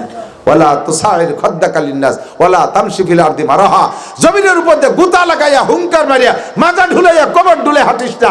আল্লাহ এটা মোটেই পছন্দ করে না, অহংকারী চালচলন। আল্লাহ কয় ওয়ালা তামশি ফিল আরদি মারাহা ইন্নাকা লান তাখরিকাল আরদা ওয়া লান তাবলুগাল জিবালা তুলা। তুই পাহাড় ছাড়াইয়া উপরে চলে যেতে পারিস নাই, পাহাড়ের চাইতে লম্বা হইতে পারিস নাই, তোর পায়ের ধাক্কায় এক মুঠ মাটিও সরে না। কাজে এভাবে হাঁটিস না, ওভাবে হাঁটলে কিন্তু তোর ঠ্যাং ভেঙে ফেলাই দেবো, মাটির মধ্যে ডাবাই দেবো, ঘোড়া পঙ্গু বানায় বসাই দেবো। ওয়ালা তামশি ফিল আরদি মারাহা ইন্নাকা ওয়ালা তামশি ফিল আরদি মারাহা ইন্নাল্লাহা লা ইউহিব্বু কুল্লা মুখতালিন ফাকুর। এই জাতীয় অহংকারীকে আল্লাহ তাআলা পছন্দ করে না। আর একটা কথা মনে রাখ, অকফিজ লাহুমা নাকি ওয়াকসিদ ফি মাশিকা ওয়ালা ওয়াকসিদ ফি মাশিকা ওয়াকদুদ মিন সাউতিক ওয়াকসিদ ফি মাশিকা। তবে চলবা মাটির উপর দিয়ে চলবা নম্রতার সাথে, ভদ্রতার সাথে। আবার এমন নম্রতা না মানুষের জন্য তো রোগী মনে করে, এই কুড়িয়ে কো আনতে আইছে, এরকম না। হাঁটার ভিতরে সুন্নতি তরিকা আছে। হুজুর হাঁটতেন সামনের দিক ঝুঁকে ঝুঁকে, বুকের ভিতরে চেহারার ভিতরে একটা বাহাদুরি ভাব দেখা যেত, অথচ পায়ের মধ্যে চরম নম্রতা। স্বাস্থ্য চেহারার ভিতরে বাহাদুর নওজোয়ান, আবার পায়ের মধ্যে নম্রতা, এমন ভাবে হাঁটো। অকসিদ ফি মাশিকা, তারপরে অকদুদ মিন সাউতিক, আওয়াজ নম্র ভাষায় কথা বলো। অনেকে আছে মসজিদের মধ্যে যাইয়া, স্থানীয় প্রভাবশালী যদি মসজিদের সভাপতি সেক্রেটারি শুয়োরের মতো গাদার মতো চেল্লাতে তালে তাই, এর আওয়াজ রে আল্লাহ কইছে ইন্না আনকারাল আসওয়াতি লা সাউতুল হামির।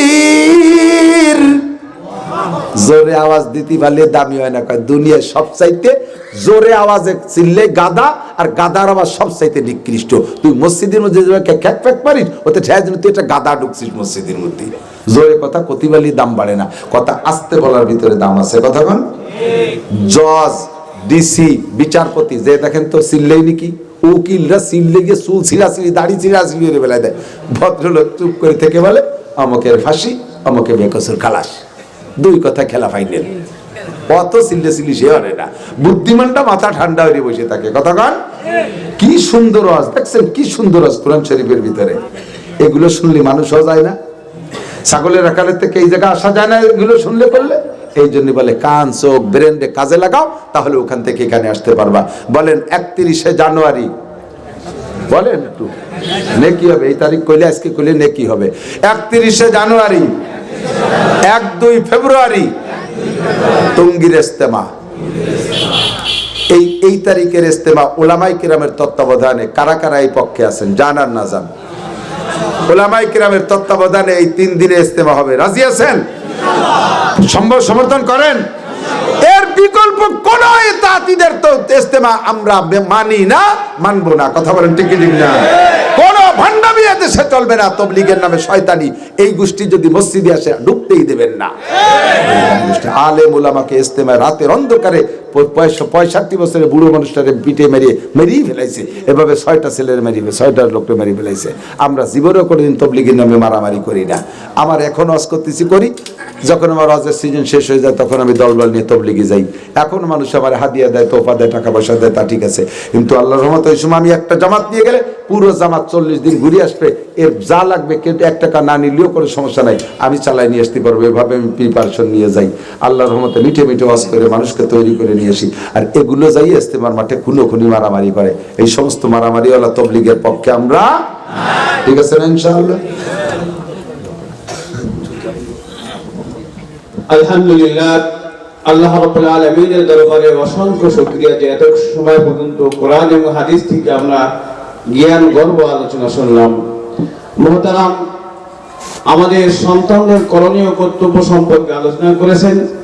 হাদিসে পাকের মধ্যে রাসূল করিম সাল্লাল্লাহু আলাইহি ওয়াসাল্লাম বলেন, সন্তানকে যদি দ্বীনের শিক্ষায় শিক্ষিত করা হয় কি উপকার হয়, আর সন্তানকে যদি দ্বীনের শিক্ষায় শিক্ষিত করা না হয় তাহলে কি ক্ষতি হয়। রাসূল করিম সাল্লাল্লাহু আলাইহি ওয়াসাল্লাম হাদিসে পাকের মধ্যে ইরশাদ করেন, ইদা মাতাল ইনসান, মানুষ যখন মরে যায় তার কোনো আমলই তার কবরে যায় না, কিন্তু মৃত্যুর পরে 3টে আমল তার কবরে যায়। এক নম্বর সাদকায়ে জারিয়া, এই যেটা একটা নকশা করা হয়েছে এইটা। 2 নম্বর আও ইলমিন ইয়াদফাউ বিহি, উপকারী বিদ্যা। 3 নম্বর আও ওয়ালাদিন সালেহ, নেককার সন্তান যখন তার পিতামাতার জন্য দোয়া করে। আল্লাহর হাবিব মুহাম্মদুর রাসূলুল্লাহ সাল্লাল্লাহু আলাইহি ওয়াসাল্লাম বলেছেন, ওই দোয়া আর আল্লাহ পাকের মধ্যে কোনো হিজাব থাকে না, আল্লাহ তাআলা সরাসরি দোয়া কবুল করেন। সেই নেক সন্তানের কথা বললেন।